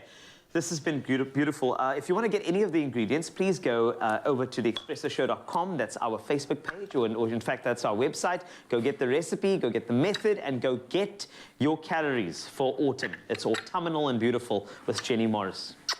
Yes. Yummy fingers. So, we've had classic fashion from Timby, classic cars, thanks Chad, and we've seen classic hairstyles. And you, Michael? Classic. A classic range from Clover. Timeless taste. Made with love by Clover. Oh, you can make my day.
It's my feel-good breakfast show. It is your feel-good breakfast show. Indeed, this is Expresso on S3. Welcome back. And when I say the words sunsets and waterfalls, I'm not describing a song. It is a transformational platform that believes women, children, and South African families are the answers to a generational outcry. And when hearts unite, mountains move. It is the motto of the founders of this platform, Cindy Jacobs and Tony Erasmus, who are also publishing a poetry book of the same name as the platform. And joining us in studio today for your Monday Motivational, we do have the authors with us. Cindy, Tony, so great to have the both of you here. Thank you, Zoe. Well, how do you feel seeing your finished product on our coffee table right now? I think it's quite exciting knowing the journey that it took for us to get to this point to actually see it in the physical. So from our hearts, we're really extremely blessed, but it does push us to launch another one in the near future. Okay, well, that's exciting because this is, I believe, a passion project of yours. Yes. What fueled the inspiration to release this beautiful book? Okay. Yeah, I think it was definitely a time in lockdown where we really had to, introspect and look within. And I think both of us went through a really difficult time.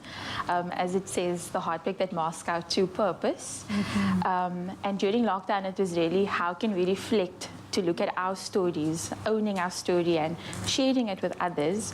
And I know, Cindy, you can maybe touch on the statistics because that was also something that was very close to our heart at that time. Yes, I think more so, in the process of us writing our book in the extreme lockdown, it was just by coincidence that we were aware of the alarming statistics in South Africa regarding women and children.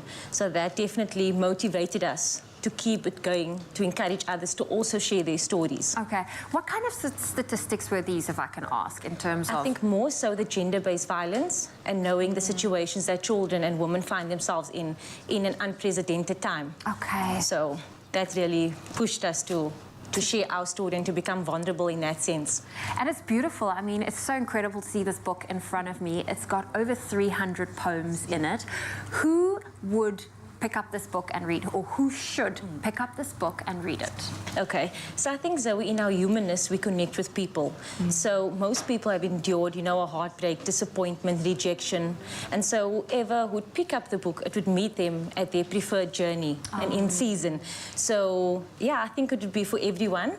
And we hope that it does inspire others to just own who they are and to value their voice most importantly. Yes, and I've noticed a trend where poets collaborate with, people that can do illustrations, with artists, and you have done exactly that with Carter Constant. Yes. Why did you guys decide to go that route, and talk a little bit more about the different imaging that was used in the poems? Yeah, funny fact, I'm actually a visual learner, so I need to see things. Okay. And I've always understood that we're in a digital age, and people often learn best through visuals.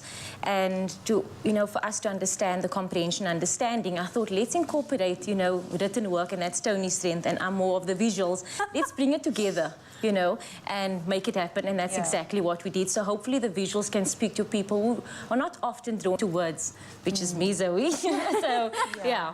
That's a beautiful partnership. Yeah. Sorry, you wanted to say? No, I think it's just making it relevant for each individual. Yes. So that when they pick up the book, art can resonate with someone, and it, a picture says 1,000 words, and then, words are quite different for someone who really loves it. And I think that was our main objective, so that, everyone can get something from it. Yes. Yeah. I'm so we proud. love art. Oh my gosh, I'm so proud seeing the two of you releasing Sunsets and Waterfalls, and what a beautiful book it is. And I know you also have big plans for the year ahead. Are you allowed to divulge a little bit? Yes, I think we'd love to. I think we didn't want the book to just gather dust on the shelf. We wanted to activate it and bring the words to life. So this year we are planning to bring this book and take it to the schools and create a workbook where we can actually sit with the girls and allow them, to share our story with them, but to also realize that we are human after all, so each one has a story. So that's quite exciting, and the foundation as well, the S&W Foundation. So that's exciting. Maybe you could share more about that as well. Yeah, I think we also, part of the platform is for women to gather, and obviously now we're tackling the schools as well, turning the book into a workbook through the foundation, which we're launching next month. Oh, that's Very exciting. But most importantly, I think for us just to really meet with everyone, meeting with women, connecting with them, and really making it very practical, so that it's not just a book, but like Cindy mentioned, taking it to the people, sitting with them, and really working to, collectively heal. Yeah, and that is beautiful, especially with the fact that you're going to the school level, and I think that is the most important. In fact, it's a crucial stage to introduce young minds to the work of poetry. For sure. Now, Tony, I'm very fascinated when it comes to the writing aspect of poetry. Some people it just comes naturally to, others, like myself, we struggle. What was that creative process like for you, knowing that you're strong with words? Yes. Sure, it is very difficult, I must say, I think for both of us. But I think what made it really interesting was because we really loved sunsets and waterfalls. I mean, we even went to Bali and, Singapore to go and look at various things for inspiration. But I think the fact that we could really practically look at what we love was some sort of inspiration for us. Yes. And also like our own heartbreak experiences. And people will be able to relate to that. Yes. Yes, for sure. I don't know if you want to add something to that. I think that's about. Where can people get their hands on Sunsets and Waterfalls?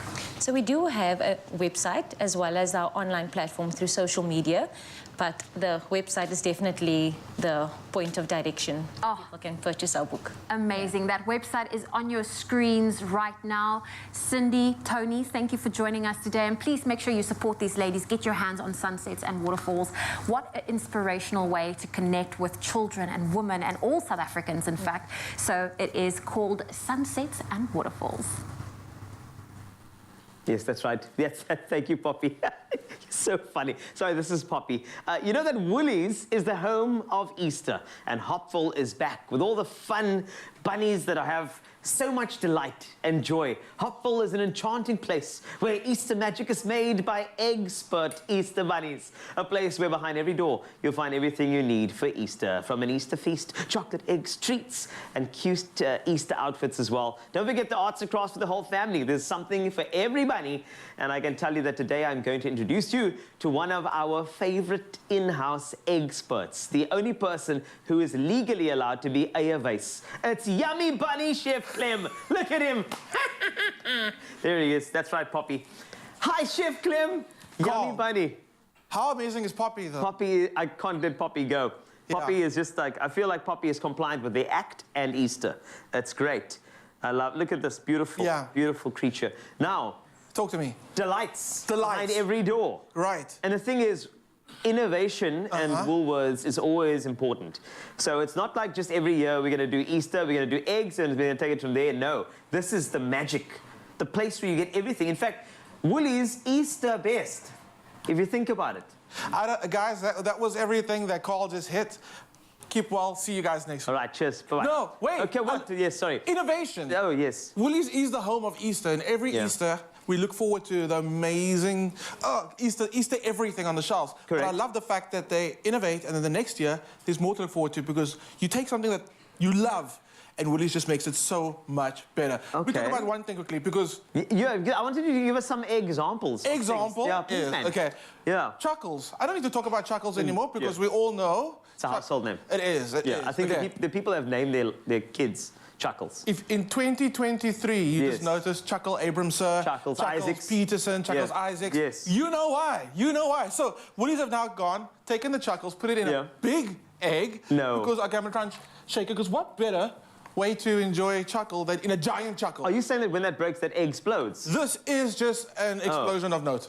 Of note. Okay, so we got that. Great. Then we got the Chuckles bunny as well, because that has to be there. Yes. Love it, love it. Yeah. What about games? It's not just about enjoying. Yeah, you have to enjoy yourself, but that's a family thing, right? It You have to do it, okay. So we got the hip-hop game right over there.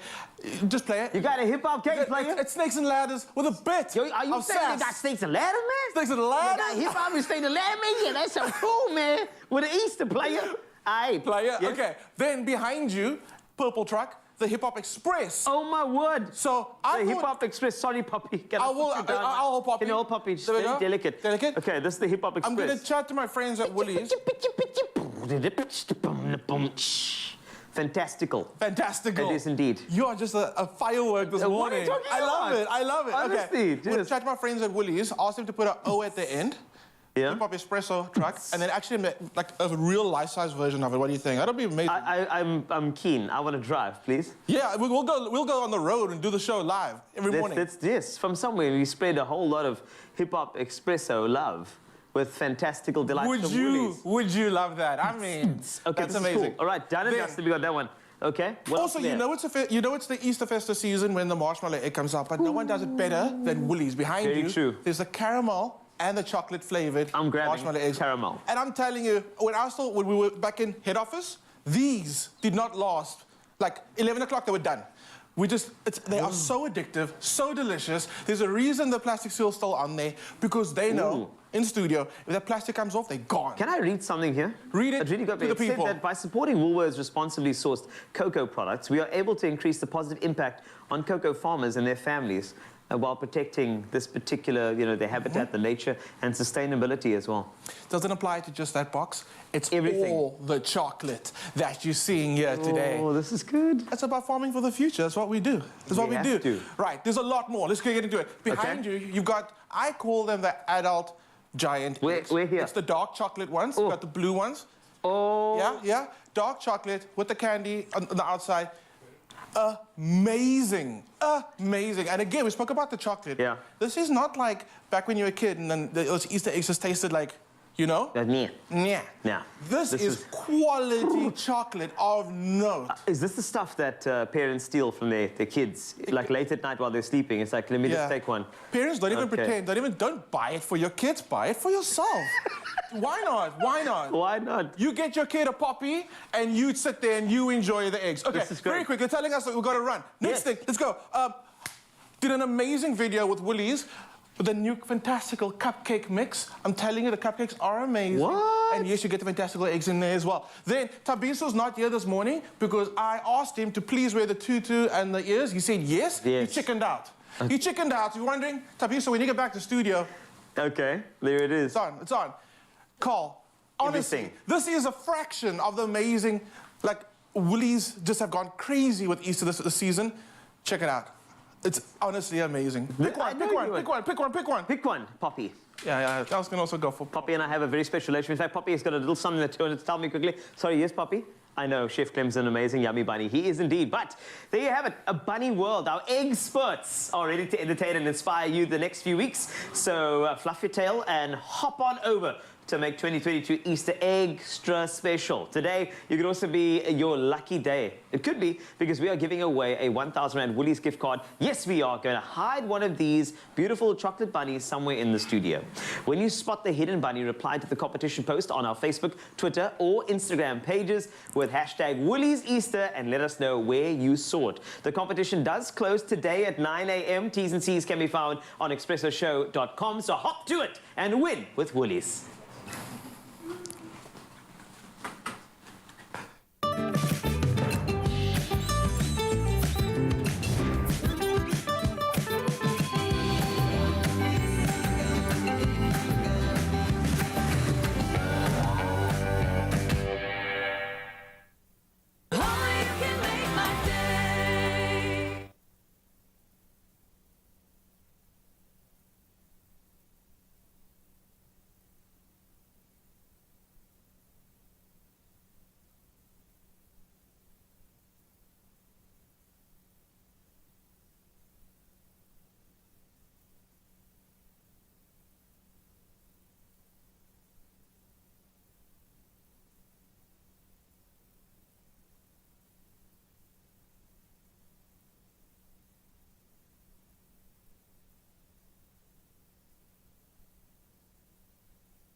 It's my feel-good breakfast show. Let's get into another important conversation right now, and I think you can see by how my eyes are lighting up how excited I am about this. Let's get to the heart of the matter.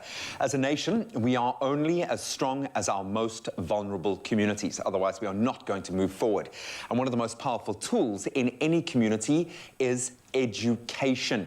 Education has the power to transform, to uplift, to liberate. This is exactly why Telkom are so committed to the transformation of disadvantaged communities through sustainable development programs.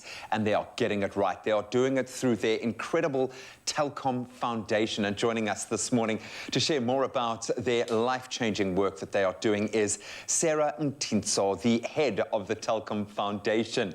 She stands as a matriarch above a very impressive organization. Sarah, I'm so excited. I think you can hear and see to be talking to you this morning and getting some advice. So thank you so much for joining us. How are you?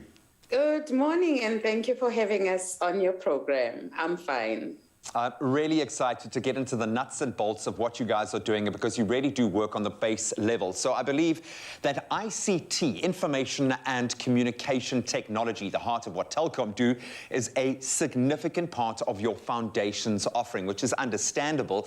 But maybe you can give us your perspective. Why is this such a big focus for you?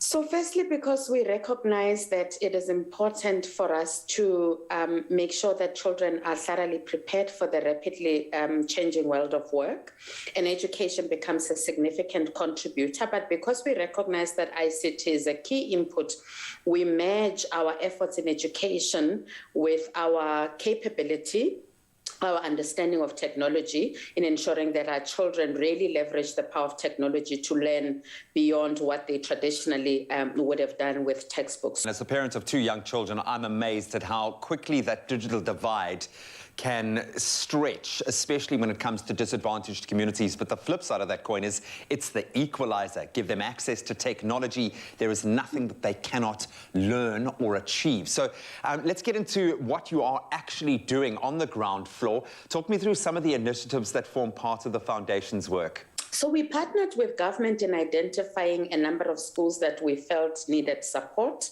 These schools are predominantly high school.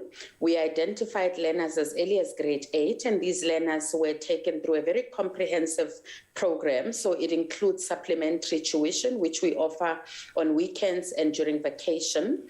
We also offer these children just an introductory view of what the digital skills look like. So they've learned how to code, they've done robotics.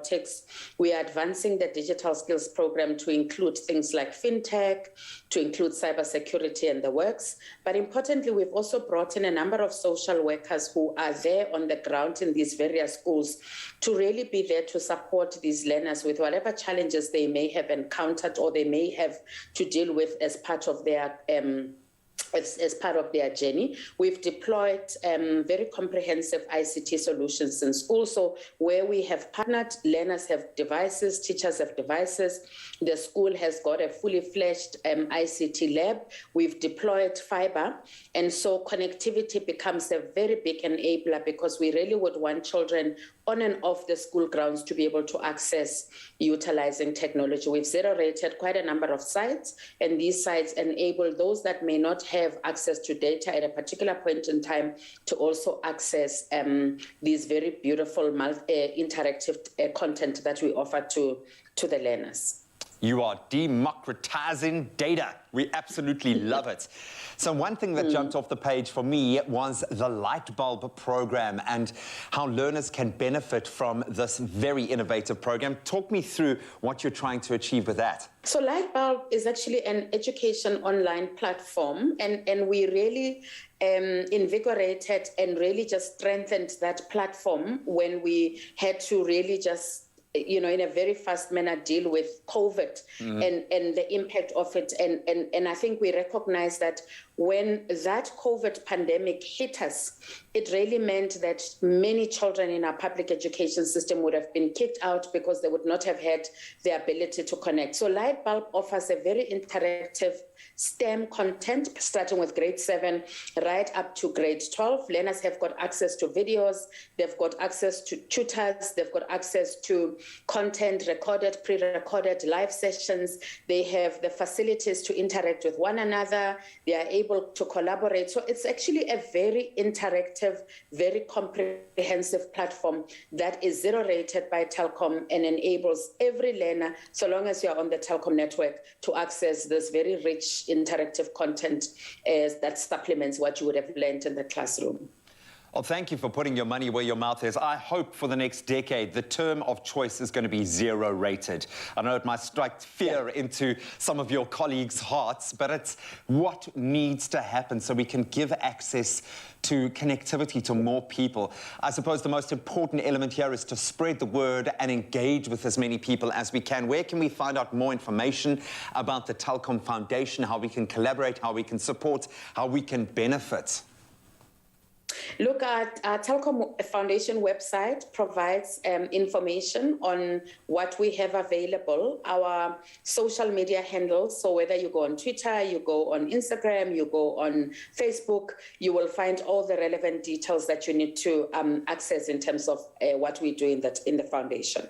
And you'll even find Sarah doing some TikTok videos there. No, I'm joking. Sarah, I absolutely That's a thought. That's something I must think about.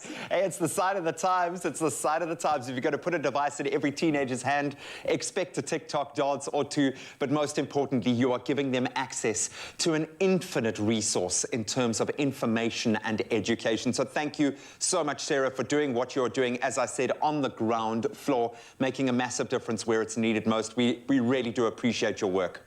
Thank you so much. We really appreciate being here. There you have it. To find out more about the amazing Telecom Foundation and their initiatives, you can visit telecomfoundation.co.za.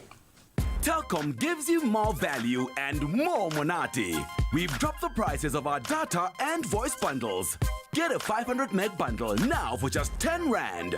Dial star 180 hash to buy Get More Monati bundles and enter them Bekeli Beki. Live your Monati. It's time. It is time for somebody who has been a backup vocalist to step out onto her own and make sure that she puts herself first. Zaldine McDonald, we cannot wait to hear what she has in store for us in 2022. She joins us now to perform one of my favorite tracks from Anita Baker. This is Rapture.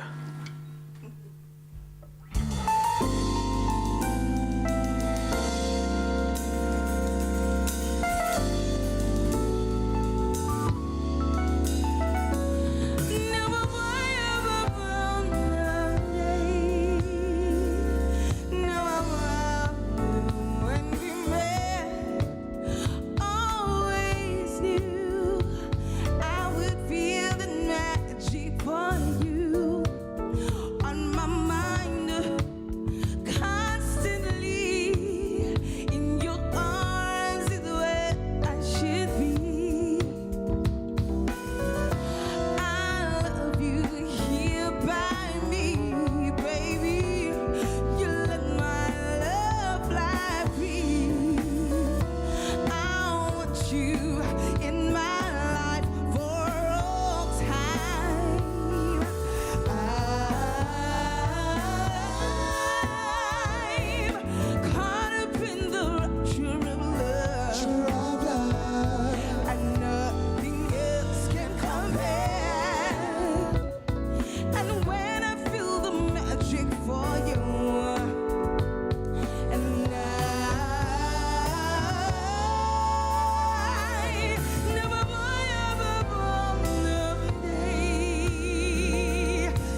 Welcome back to Feel Good Breakfast Show. This is Expresso live on S3. Now, there's some fantastic things you need to hear about, especially with Goma Goma.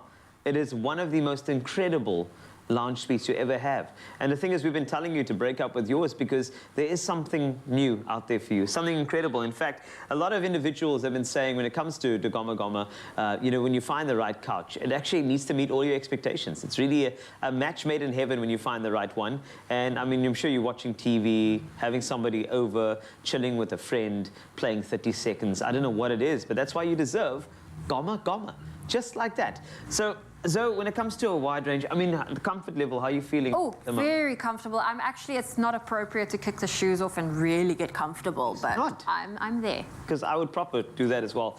There's a wide range of colors that you can get for yourself as well. And when it comes to expectations, keep them high because Goma Goma will indeed deliver. It's made from specially selected materials that are fully tested to ensure they stand up to normal wear, resulting in beautiful lounge suites, which you deserve and will last as well. And you know what? When it comes to price points, they really have something for each customer's budget. So they really are well priced for excellent quality. And trust me, I mean, we could say this all the time, but we are literally sitting on one and it's pretty much proof of the pudding. And the thing is, you could also have the pudding if you grab yours. So Goma Goma, it is the match made in heaven. It is spectacular and incredible, and we can't just rant and rave about it anymore, which is wonderful. So if you want to go and follow Goma Goma, then please do that. They're on Instagram at Goma Goma. Let me give you the spelling: Gomma, Gomma_SA.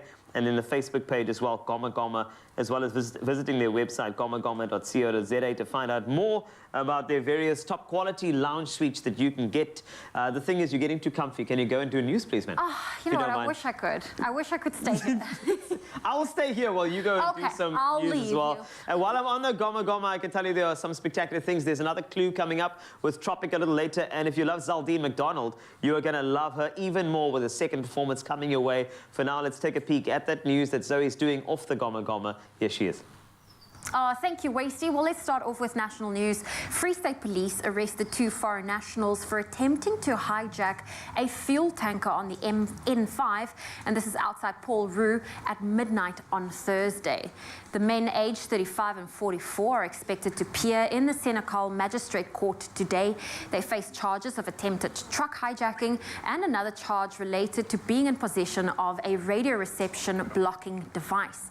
Police spokesperson said that 3 vehicles had allegedly been in pursuit of the tanker.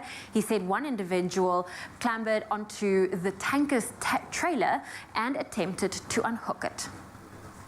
And now staying with local news, the African Development Bank has committed to investing 42.5 billion rand in South Africa over the next 5 years. It says it's President Akinwumi Adesina now addressing the SA Investment Conference in Johannesburg. Adesina said the funding will be used to support both public and private sector investments in the priority areas of agriculture, renewable energy, youth employment and health. SA's government had previously borrowed 5 billion rand from the African Development Bank to help soften the impact of the COVID-19 pandemic. Now moving to news abroad, Liberia is to stop all night flights to its international and only functioning airport outside of the capital from April for up to 10 months. No flights will be able to land from midnight until 6 a.m. This is to allow for work to be undertaken at Roberts International Airport to connect to its better electricity supply. Bad lighting recently caused a major airliner to divert and land in neighboring Sierra Leone. Meanwhile, Air France has announced it will stop flying to Liberia next month, citing economic and other reasons. And the threat of a global conflict spawned by Russia's invasion of Ukraine should convince everyone that time has come for humanity to abolish war before it abolishes humanity. Pope Francis, that was what he said yesterday. And to quote Pope Francis, he says it's a cruel and senseless war, which is a defeat for all to be told thousands of people in St. Peter's Square, and that is in Rome for his Sunday blessing. He cited a statistic that half of Ukraine's children had to flee the country and called out, I quote, "Enough, stop, let the weapons fall, silent, negotiate seriously for peace." And the pandemic has officially plagued humankind for some 733 days, but after living with it for so long, wearing face masks has become second nature. So much so that many of us were still wearing them days after President Ramaphosa has announced that outdoors they weren't mandatory anymore. Well, here's some relevant news of such a nature that you will undoubtedly be left in awe. Now, a Taiwan-based medical supply company has battered a Guinness World Record for creating a massive surgical mask, 8.3 meters in length and 4.79 meters in width. Now, the Motex Healthcare Corporation unveiled this giant mask at a company celebration event last week. A Guinness World Record adjudicator was present and confirmed that the mask, which is 50 times larger than a standard one, has bagged the record for the largest surgical mask. Now, company officials said the idea of record-breaking masks was mooted in early 2020 as a means of raising awareness of the importance of face masks amid the COVID-19 pandemic. Well, on that very interesting note, that's where I leave your morning headlines. Here's a final look at your sport.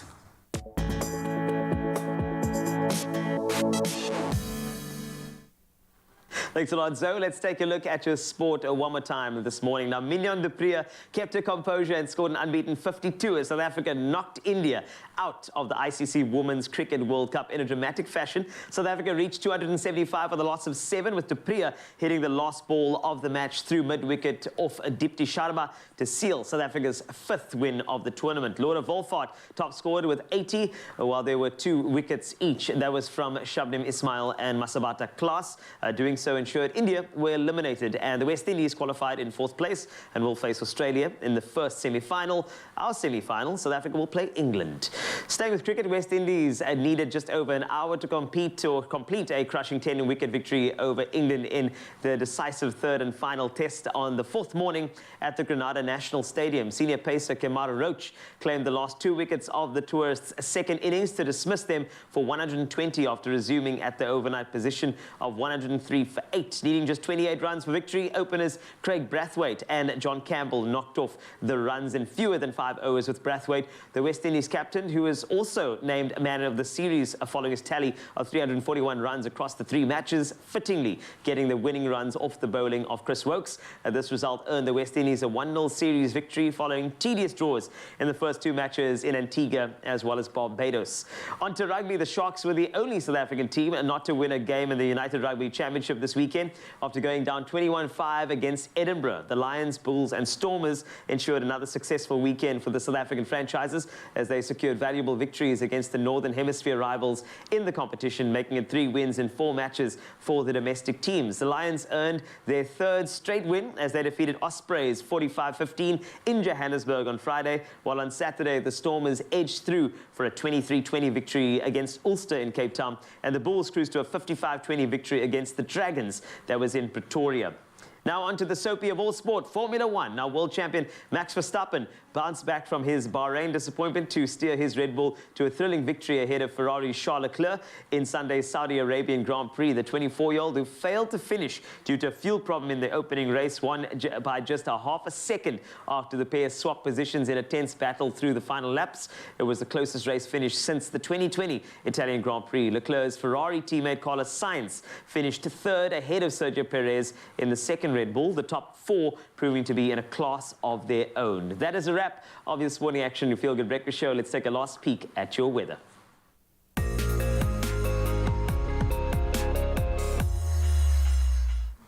Thank you, Wasty. Well, let's quickly look at a report we reported on just last week on the heat wave at both ends of Earth's poles in opposite seasons that are causing alarm among climate scientists. Now, they have warned that these could signal faster and abrupt climate breakdown. Vast regions of Antarctica continued to experience a heat wave like no other over the past week or so, with the result that ice caps have been placed under immense pressure. Scientists note that the sea ice levels in Antarctica dictate weather patterns in South Africa, as the western half of SA relies on cold fronts from Antarctica for rain. Research will have it that lower sea ice means less winter rain for the country between the month of May and September, as a correlation exists between the sea ice concentration in especially western Antarctica and rainfall in SA during that period. If frontal systems break down as part of a warming climate trend, it could have a permanent impact and even change South Africa's weather. That's certainly some worrisome news, but we're now turning our focus to a little bit of something positive, and that is the beautiful sunrise photos that you share through our Expresso Facebook page. At 6 a.m., we kicked you off with Nick Lombard from Hammanskraal with this beautiful image showing off the perfect beauty of our wildlife as a giraffe crosses his shot with the sun rising in the distance. Then Pretty Umuhle from Vredefort in the Free State shared this moody silhouetted shot showing off the dusty hues spread across the sky as the day begins. Samwani shared this image at 7 a.m. from Belito, capturing the stunning shot showing off the sun's rays breaking through the cover in the distance. And of course, last but not least, Vicky shared this picture-perfect ocean view showcasing the sun high in the sky, casting a beautiful ray of light across the sky from behind the clouds. Absolutely beautiful. Well, here's a final look at your temperatures. If you're in Polokwane, a low of 15 and a high of 25 can be expected. Mbombela, 18-27. Pretoria, 15-27. Johannesburg, 14 with a high of 25. If you're in Mahikeng, 15 is your low, 27 your high. Klerksdorp, 13, reaching a high of 30. Kimberley, 16 with a high of 34 today. Bloemfontein, 11, reaching a high of 28. Partly cloudy conditions in Richards Bay, 22 is your low, 31 your high. Pietermaritzburg, sunny, reaching a high of 31. Durban, 20 with a high of 34 today. Mthatha, 15, 32. If you're in East London, expect a sunny day with a high of 32. Cradock, 15, 34. Gqeberha, 18 with a high of 34. George, 16, reaching a high of 29. Cape Town, slightly cooler with a low of 16, a high of 21 for today. Worcester, 15, 33. Sutherland, 13, 28. And last but not least, Uppington, a low of 22 and a high of 34 degrees Celsius. And that's where I leave your weather on your Feel Good Breakfast Show. Thank you so. Sorry, I'm feeling very chilled right now because we have another clue for you. It's time to give you the second clue for revealing your favorite celebrities for Tropica Island of Treasure All-Stars. All you need to do is follow at MyTropica. Those are the pages to do so. And if you guess correct using hashtag Tropica, you stand a chance to win your share of 20,000 Rand every day until Thursday. So here is that second clue that you've been looking for. Who could this be? Right, here's the clue. The celeb says, I'm from season 7. Family is everything, and I never buy white bread. Who am I? Well, we can see it's a blonde. You can see there are some tattoos over there.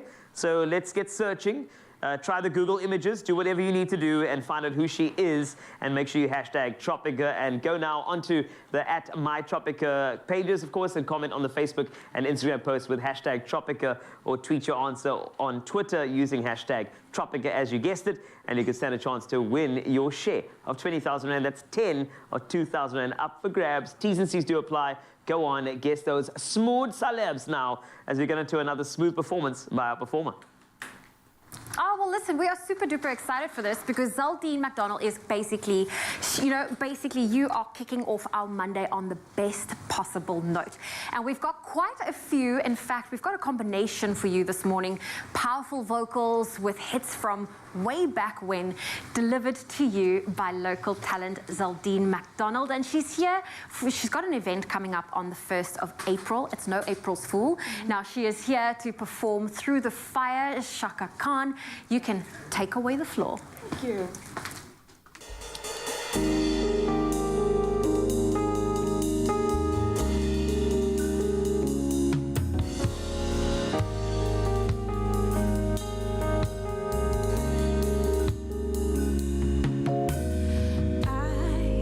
Look in your eyes and I can see you love so dangerously. You're not trusting your heart to anyone. You tell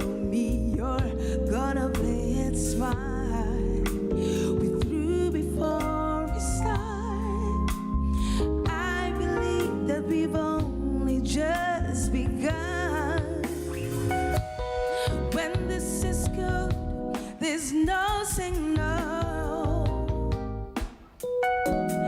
I want you so, I'm ready to go. Through the fire, through the limit, through the wall. For a chance to be with you, I'll gladly risk it all. Through the fire, through whatever come with me. For a chance of loving you, I'll take it all away. Right down through the wire, even through the fight.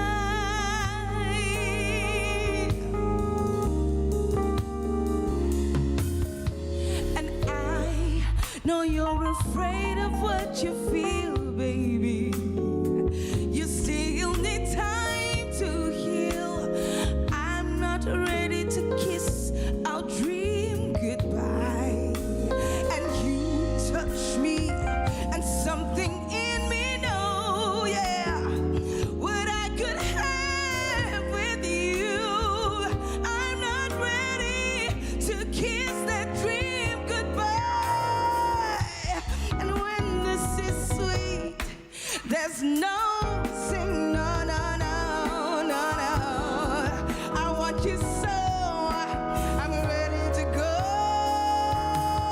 Through the fire, through the limit, through the wall. For a chance to be with you, I'll gladly risk it all. Through the fire, through whatever come with me. For a chance of loving you, I'll take it all away. Right down through the wire, even through the fight. Give it up for Royce.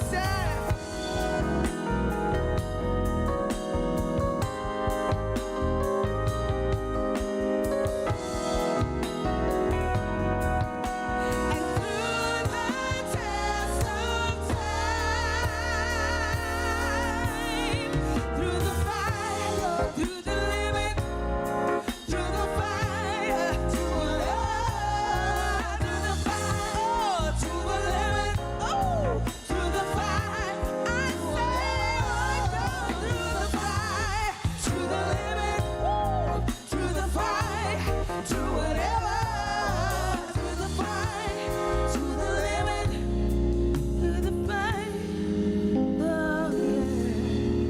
Through the fire, through the limit, through the wall, yes, baby.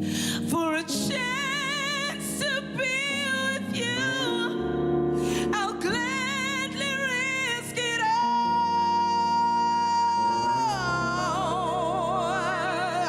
Through the fire, through whatever come with me, I know I'll take a chance to be with you,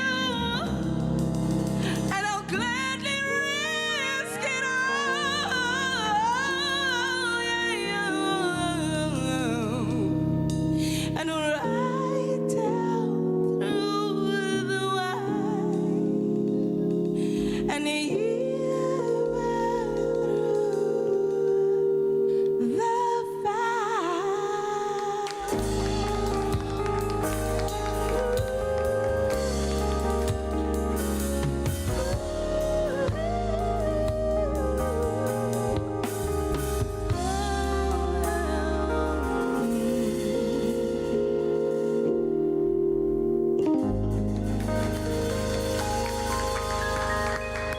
Zaldine McDonald, that voice on you is incredible. Wow. You should be here all day, every day performing for us. I would love every Monday to start like this. What a fantastic performance. Don't go anywhere. She won't be going anywhere because she's got one more coming your way.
It's my feel-good breakfast show. Welcome back to Feel Good Breakfast Show. This is Expresso, and you're live on S3. I have my psychology polo neck on for a reason. We all have that mental list of criteria we're looking for in a potential partner. Now, sometimes those things happen to be physical. Other times they are more sort of personality preference. Now more than ever before, politics and personal views are becoming an integral part of the dating scene. From climate change to political affiliation, what our other half thinks and says about the world is a significant part of dating. And today we explore this topic with counseling psychologist Sanam Naran, and later we catch up with some people on the street to find out a bit more about their opinions. But welcome, Sanam. Thanks a lot for chatting to us. Thank you so much for having me. I'm excited once again. Okay, so this is a big thing because if you look at all of the extremities of the world, there are a lot of opinions and beliefs that flow around. But let's start at the building blocks of the conversation. In broad terms, how would you describe an individual's worldview? So I think a worldview is basically how somebody sees the world in very basic terms. It's how they understand and interpret their reality. And this is often informed by their attitudes, their beliefs, their life experiences, religion, culture, their childhoods. And this is sort of what makes our worldview and how we interpret and see the world. And as you know, Sanam, we live in an increasingly polarized society, especially politically in a South African sort of context. Would you say that this has amplified people's desire to find someone who strictly aligns with their values? I do think it has played a part in helping people sort of know what they want in a partner. and sort of influencing their decision and what they want in a partner. So I feel like the world is moving towards, being more aware of politics and being more aware of society and everything that influences us as human beings. And I think it has influenced the way we date and the way we sort of look at our partners. So in your couples counseling experience, how often are the problems you identify tied to a massive difference in worldview? So funny enough, not at all. So what I've seen in couples therapy is the main issues are surrounding, conflict resolution, how they're able to deal with, having arguments, as well as childhood sort of traumas that each of them have separately and how that influences the relationship. So very little about different worldviews. I think that sort of is, I want to say, the tip of the iceberg, but underneath there's a lot more going on. So what, if any, are the negative implications of only seeking someone that mirrors your values? I think that's such an interesting question, but with someone who just mirrors our values, I think we can sort of get into a place of being quite stagnant and not being able to sort of be exposed to different worldviews and differing opinions and beliefs. And that can sort of, keep us in one way of thinking and not being open-minded. So I think that's one of the negatives of that. And it's very, very simple because, you want to have an open mind, but of course, some people feel a bit safer looking at somebody with a sort of compatible view of the world, which sometimes does close you off, as you mentioned, Sanam. So thanks so much for sharing what you shared so far. I mean, later on, we will hit the streets to discover what our viewers think about dating someone whose worldview differs from there. And of course, psychologist Sanam Naran all joins us again to unpack some of their thoughts. So don't go anywhere. It's your Feel Good Breakfast Show. And talking about thoughts on difference of opinion when it comes to friendship circles, here's Zoe. Thanks, Racy. Well, you know what? We asked you that question this morning on social media. In your close circle, do you prefer having friends with the same likes and dislikes as yourself, or do you enjoy having friends with different tastes and opinions? Let's see what you had to say. So Teresa's got quite a long comment here saying, "Good morning, beautiful fam. I prefer friends with the same likes and dislikes as myself.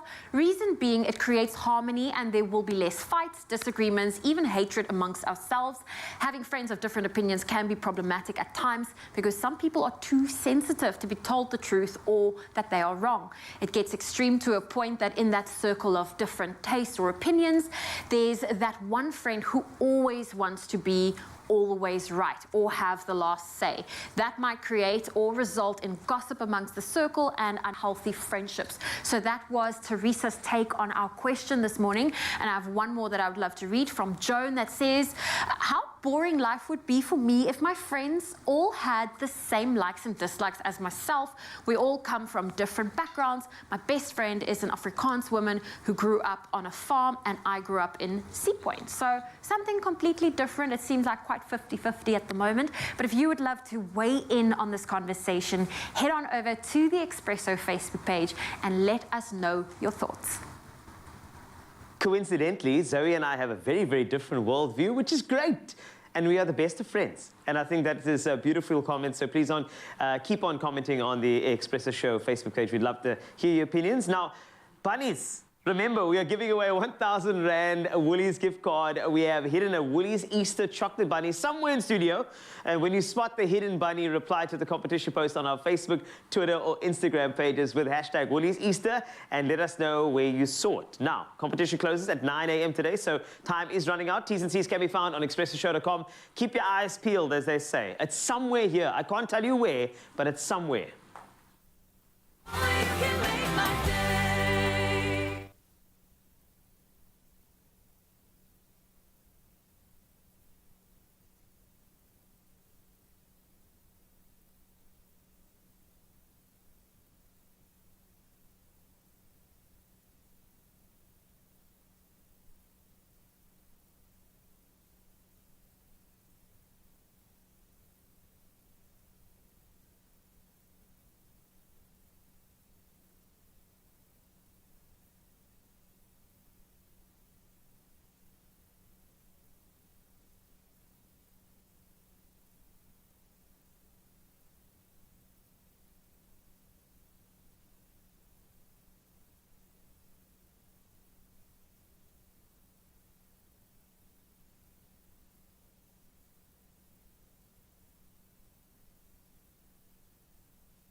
back to Feel Good Breakfast Show. This is Expresso on S3. Now, it's Monday, we're talking relationships, and today we asked a simple question. Is it a good idea to date someone with a differing worldview?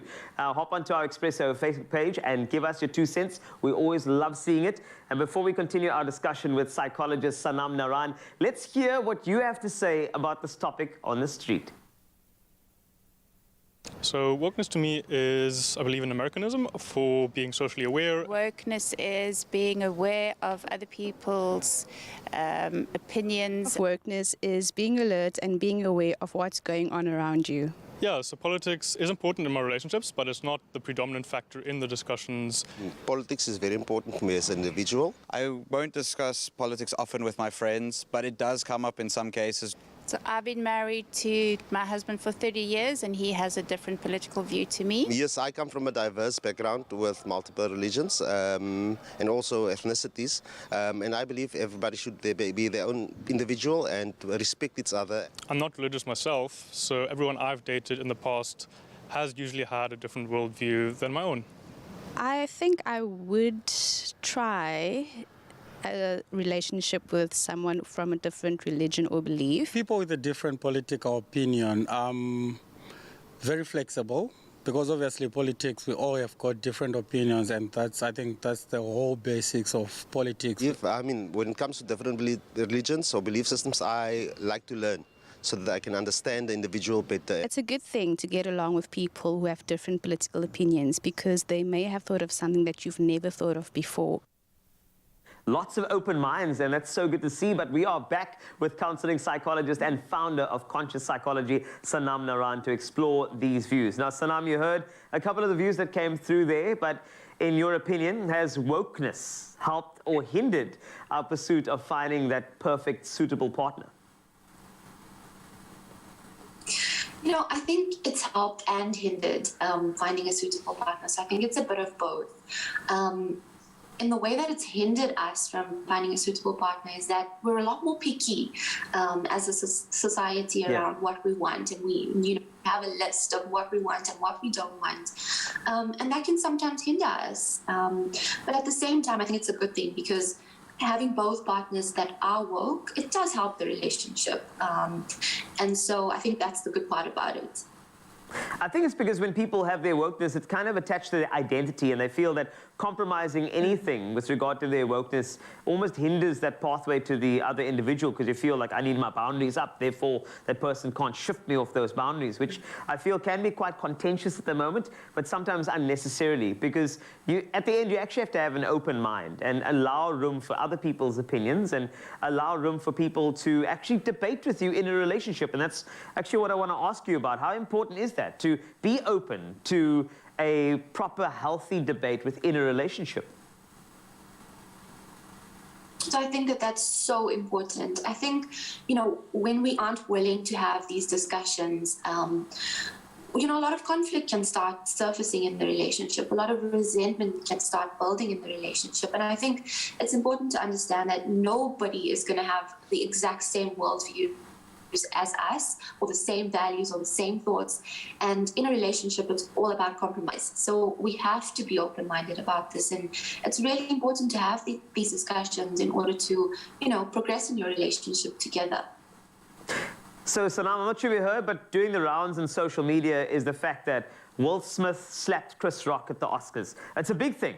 And I know that many people are going to have that conversation. Was Will Smith right to slap Chris Rock after Chris Rock made a comment about his wife? Was it inappropriate? Was it planned? So these type of current affairs issues pop up a lot, including politics, especially when it comes to a relationship. Now, these discussions, they can go really too far sometimes, and sometimes that can be a healthy discussion as well. So when it comes to these little disputes and these little ideas that come through into the relationship from the outside world, how do we navigate that sort of area where people feel like it's better to keep politics and discussions about current affairs out of the relationship entirely?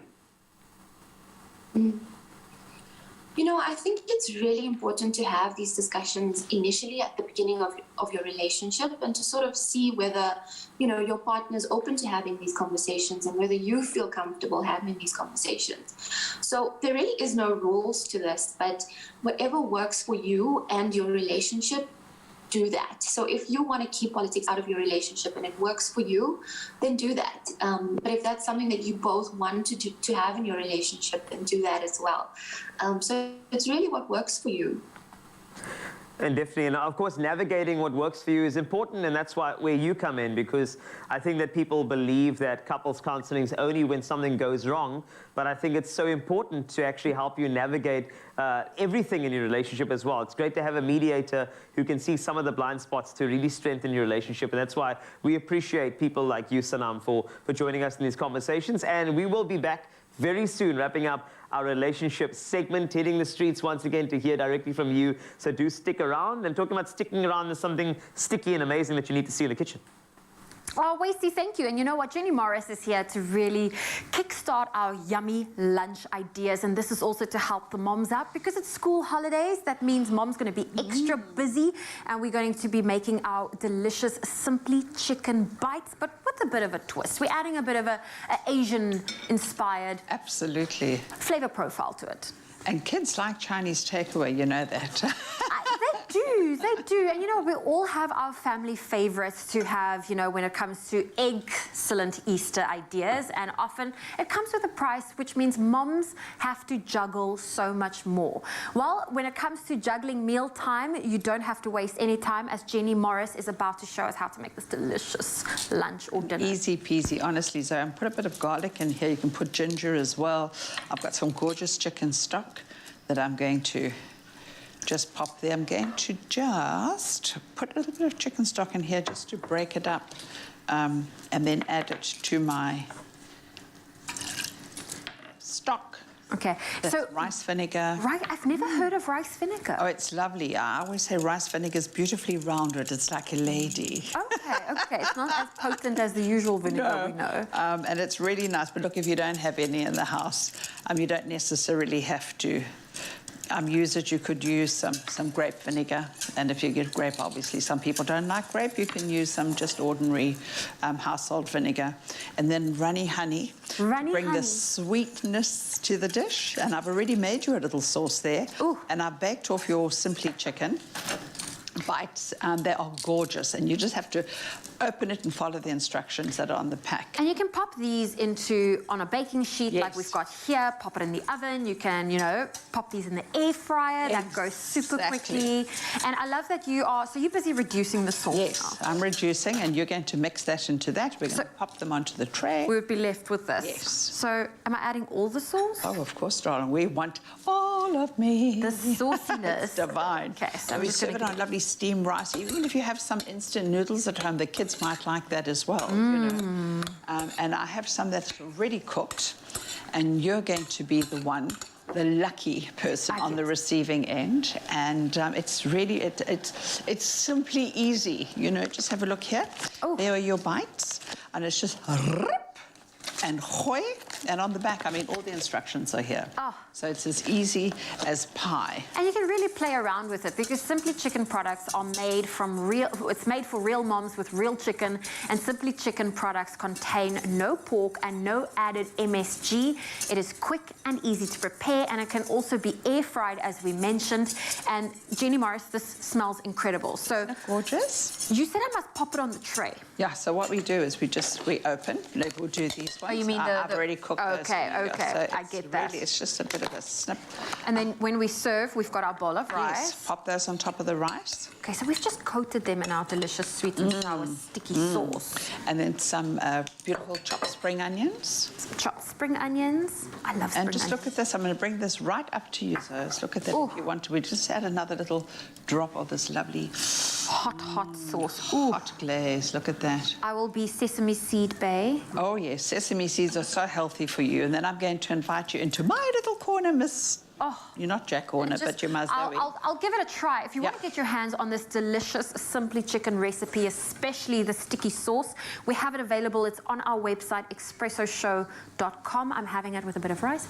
Of course, rice is so good for you. It is so good. This is winner, Jenny. It's a winner, chicken dinner. The kids will love it. And with Easter just a few weeks, in fact, it's a few hops around the corner, why don't you get your hands on this delicious recipe? It's available on our website, expressoshow.com. And if you're looking for more quick and easy recipes, you can follow Simply Chicken ZA on Instagram. And since it's a new week, it means we have a new chance for you to win an air fryer every single week with Simply Chicken. Now, to be this week's lucky winner, simply reply to the competition post that is on Expresso's Facebook, Twitter, or Instagram page and tell us your hashtag #RealMomEaster holiday stories. Now, you not only stand the chance to win an amazing air fryer, but also a chance to tell your story on Expresso and automatically be entered into the draw for that grand cash prize of, here's it, 10,000 Rand. Now, don't forget to include that hashtag RealMoms in your answer. The competition will close at midday on Friday, that is the 1st of April. So make sure you get those entries in, and those T's and C's can be found on our website, expressoshow.com. Jenny, this is now breakfast. This is breakfast indeed, my love. Okay, well, I'm going to enjoy this. Don't have to wait for Easter. No, we don't have to wait for Easter, and you can head on over to our website to get the recipe. I think those are...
It's my feel-good breakfast show. Welcome back. It is your Feel Good Breakfast show, and of course you know the news now, that Tropica Island of Treasure, it is back and it's going to be bigger and better than ever.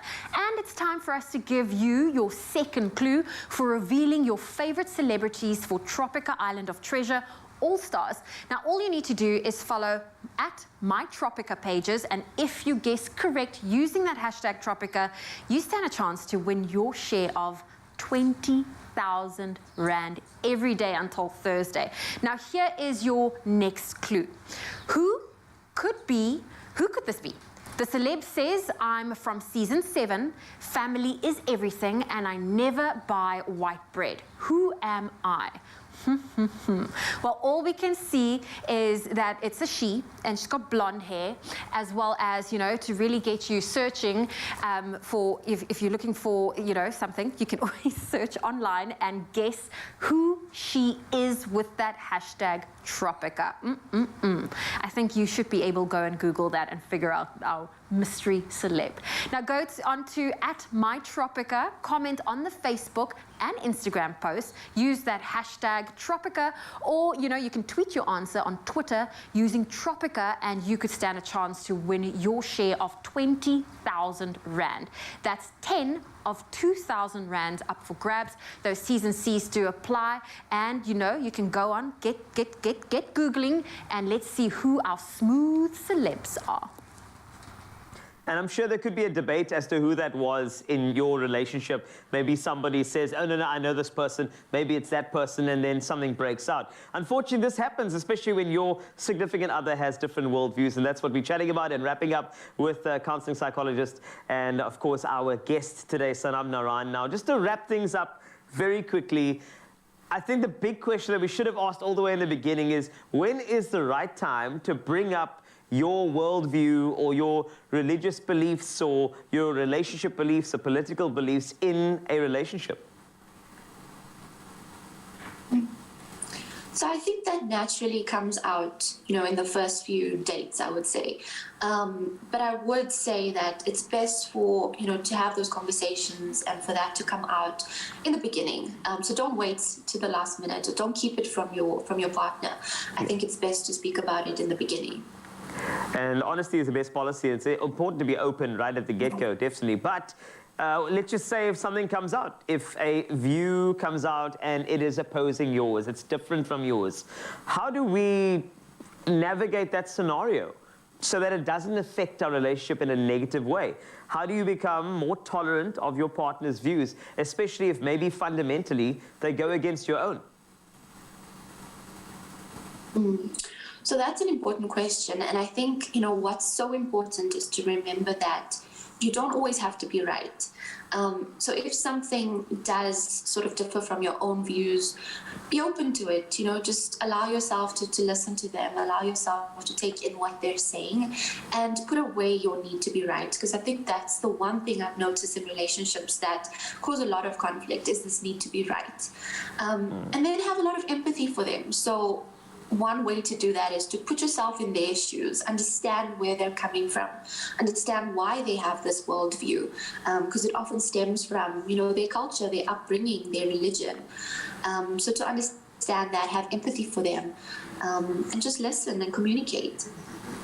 That is so true. I think that sometimes we step on top of our opinion with such a sort of level of authority that we don't allow anybody else in. And it's important to open the playing field and say, this is what I think, this is what you believe, and it's okay for us to be together with these differing beliefs. But let's just say if there's a circumstance whereby the beliefs are really, really different.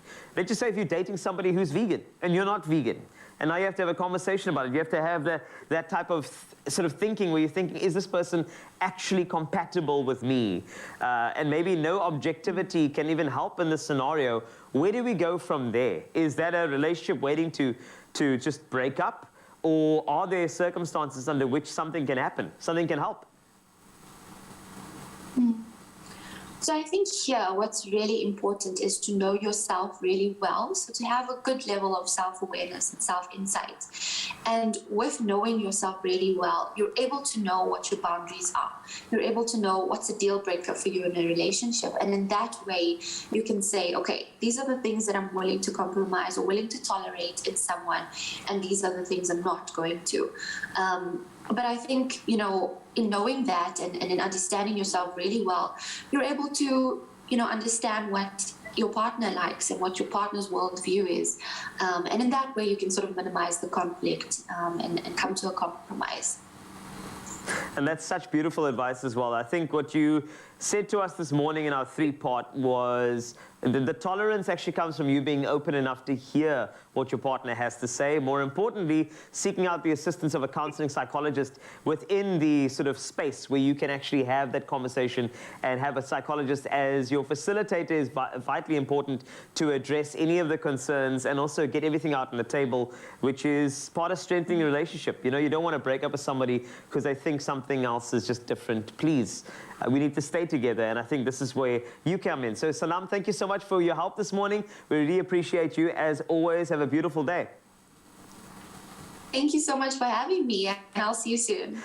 Definitely. And if you're seeking professional assistance when it comes to anything, please email Sanam Naran. She is a fantastic psychologist and also the founder of Conscious Psychology. The email address is consciouspsychologyza, and that's at gmail.com. Give her an email, and of course, she'll be able to assist you and navigate you through any relationship topics that you may have. It's all good.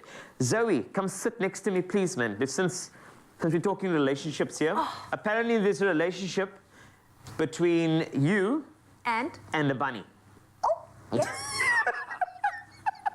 Well, you know what? Yeah. Bunnies, they remember, when it comes to bunnies, I have to tell you, we are giving away a 1,000 Rand Woolies gift card. Now, we have hidden a Woolies Easter chocolate bunny in studio. Now, when you spot the hidden bunny, simply reply to the competition post on our Facebook, Twitter, or Instagram pages with hashtag Woolies Easter and let us know where you saw it. The competition closes at 9 a.m. today. Those T's and C's can be found on our website, expressoshow.com. And should I just remind everyone what color the bunny is? Yes, what color is it again? It's a beautiful teal, turquoisey bunny color, and it's got a beautiful little white bow. It's about this big. And also, apparently, because, I mean, it's a Woolworths bunny, it has a very good shelf life, which is also quite interesting. Very so it'll last nicely. you know. So we're not sure where it is. Yeah, No idea. Well, I've always got your back, Wasty. Thank you so much, man. I appreciate that. So if you can find it, it's entirely up to you. Go and send those messages through, and hopefully we can give you something special ahead of Easter, which is lovely. That's all the clues we can give you for now. Anything else, we can just give it away.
It's my feel-good breakfast show.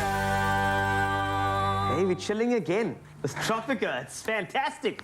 And we got some clues for you, and these clues are, can you stop stealing my gold doubloons? What are you doing?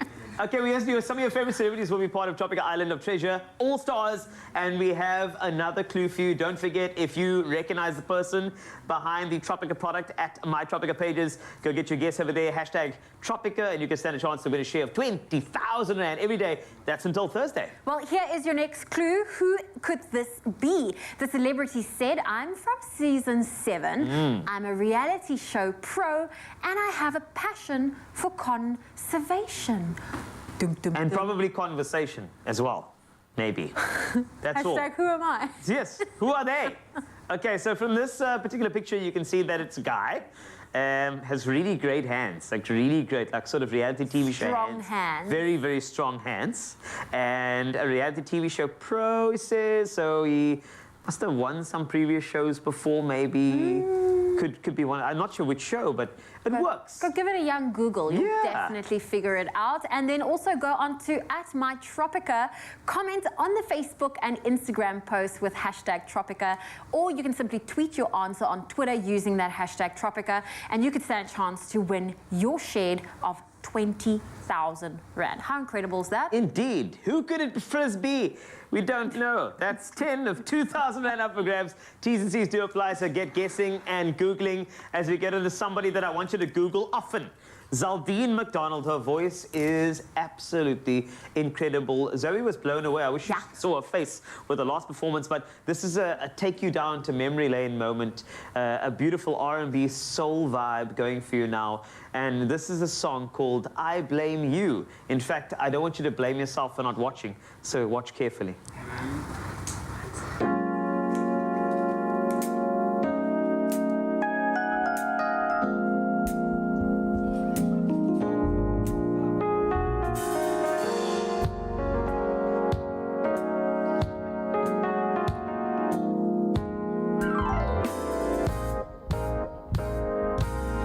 People keep asking why there's no I seem to have, 'cause I'm just not the same.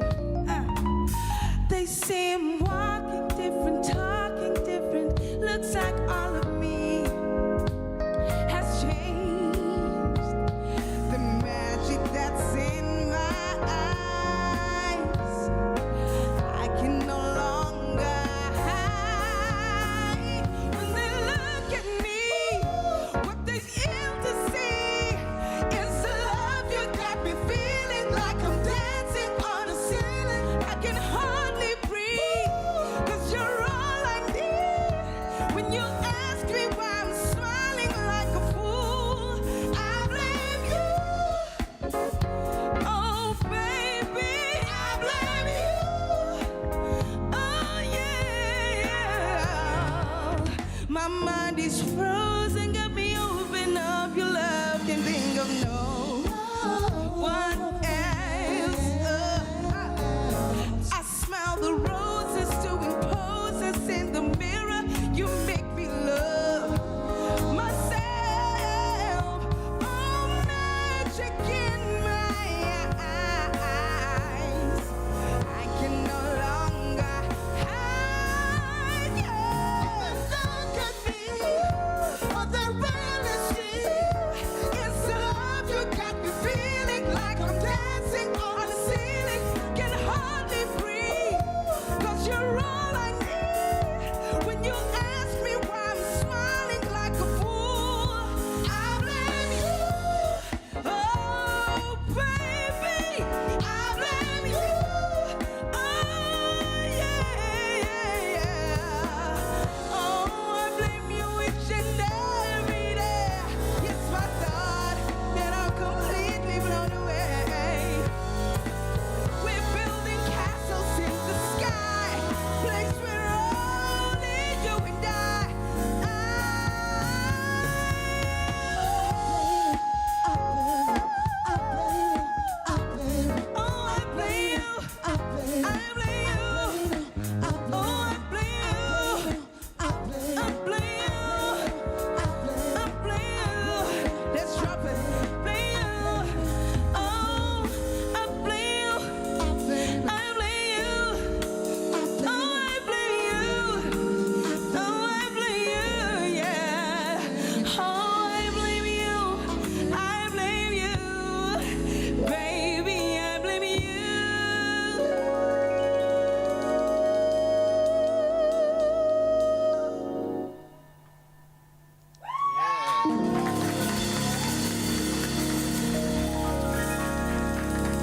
Zaldine McDonald. Zaldine McDonald, that was fantastic. Yo, that was absolutely amazing. I'm basically crying. Make sure that you please take a bow. Take a bow, Zaldine. You know, yes, take a bow. You deserve and you and the entire the band, the backup vocalist that you used to be, and now that you're lead vocalist. You know that Zaldine will be at Isabella's Grill. That'll be this Friday, the 1st of April. Get your tickets as soon as possible and make sure you see this person in her own right. She's wonderful. Oh, how fantastic. It's been an incredible show. Yes. I mean, I hope you got all the clues we've been dishing out throughout the morning. Yes. And there was also a little bunny hidden somewhere. Still don't know where it is. No idea. But who knows? Could be somebody there. It's great. So if you want to go and grab that particular answer and send it all the way through, that'll be wonderful. So I mean, I just love looking at your back. The decor. The decor is fantastic here. I don't know if you noticed. The decor is beautiful here. I mean, we've got so many plants. It's all about the greenery today. Yes, it is indeed, though. We have great shelves. Yeah. That's right. But thank you for not shelving us just yet. In fact, if you're around tomorrow on your Feel Good Breakfast show, we have literally got your back because it's World Spine Day. Oh, look at that. Well, we need you to maybe just not dust off the shelves just yet. Yes. Stay tuned to your Feel Good Breakfast show. We're going to get one more bow from our fantastic performer today. Zaldine McDonald is the name to remember because she is just unbelievable. Lovely. Take a bow, Zaldine, and see you at Isabella's Grill. See you tomorrow. Mwah. Ciao.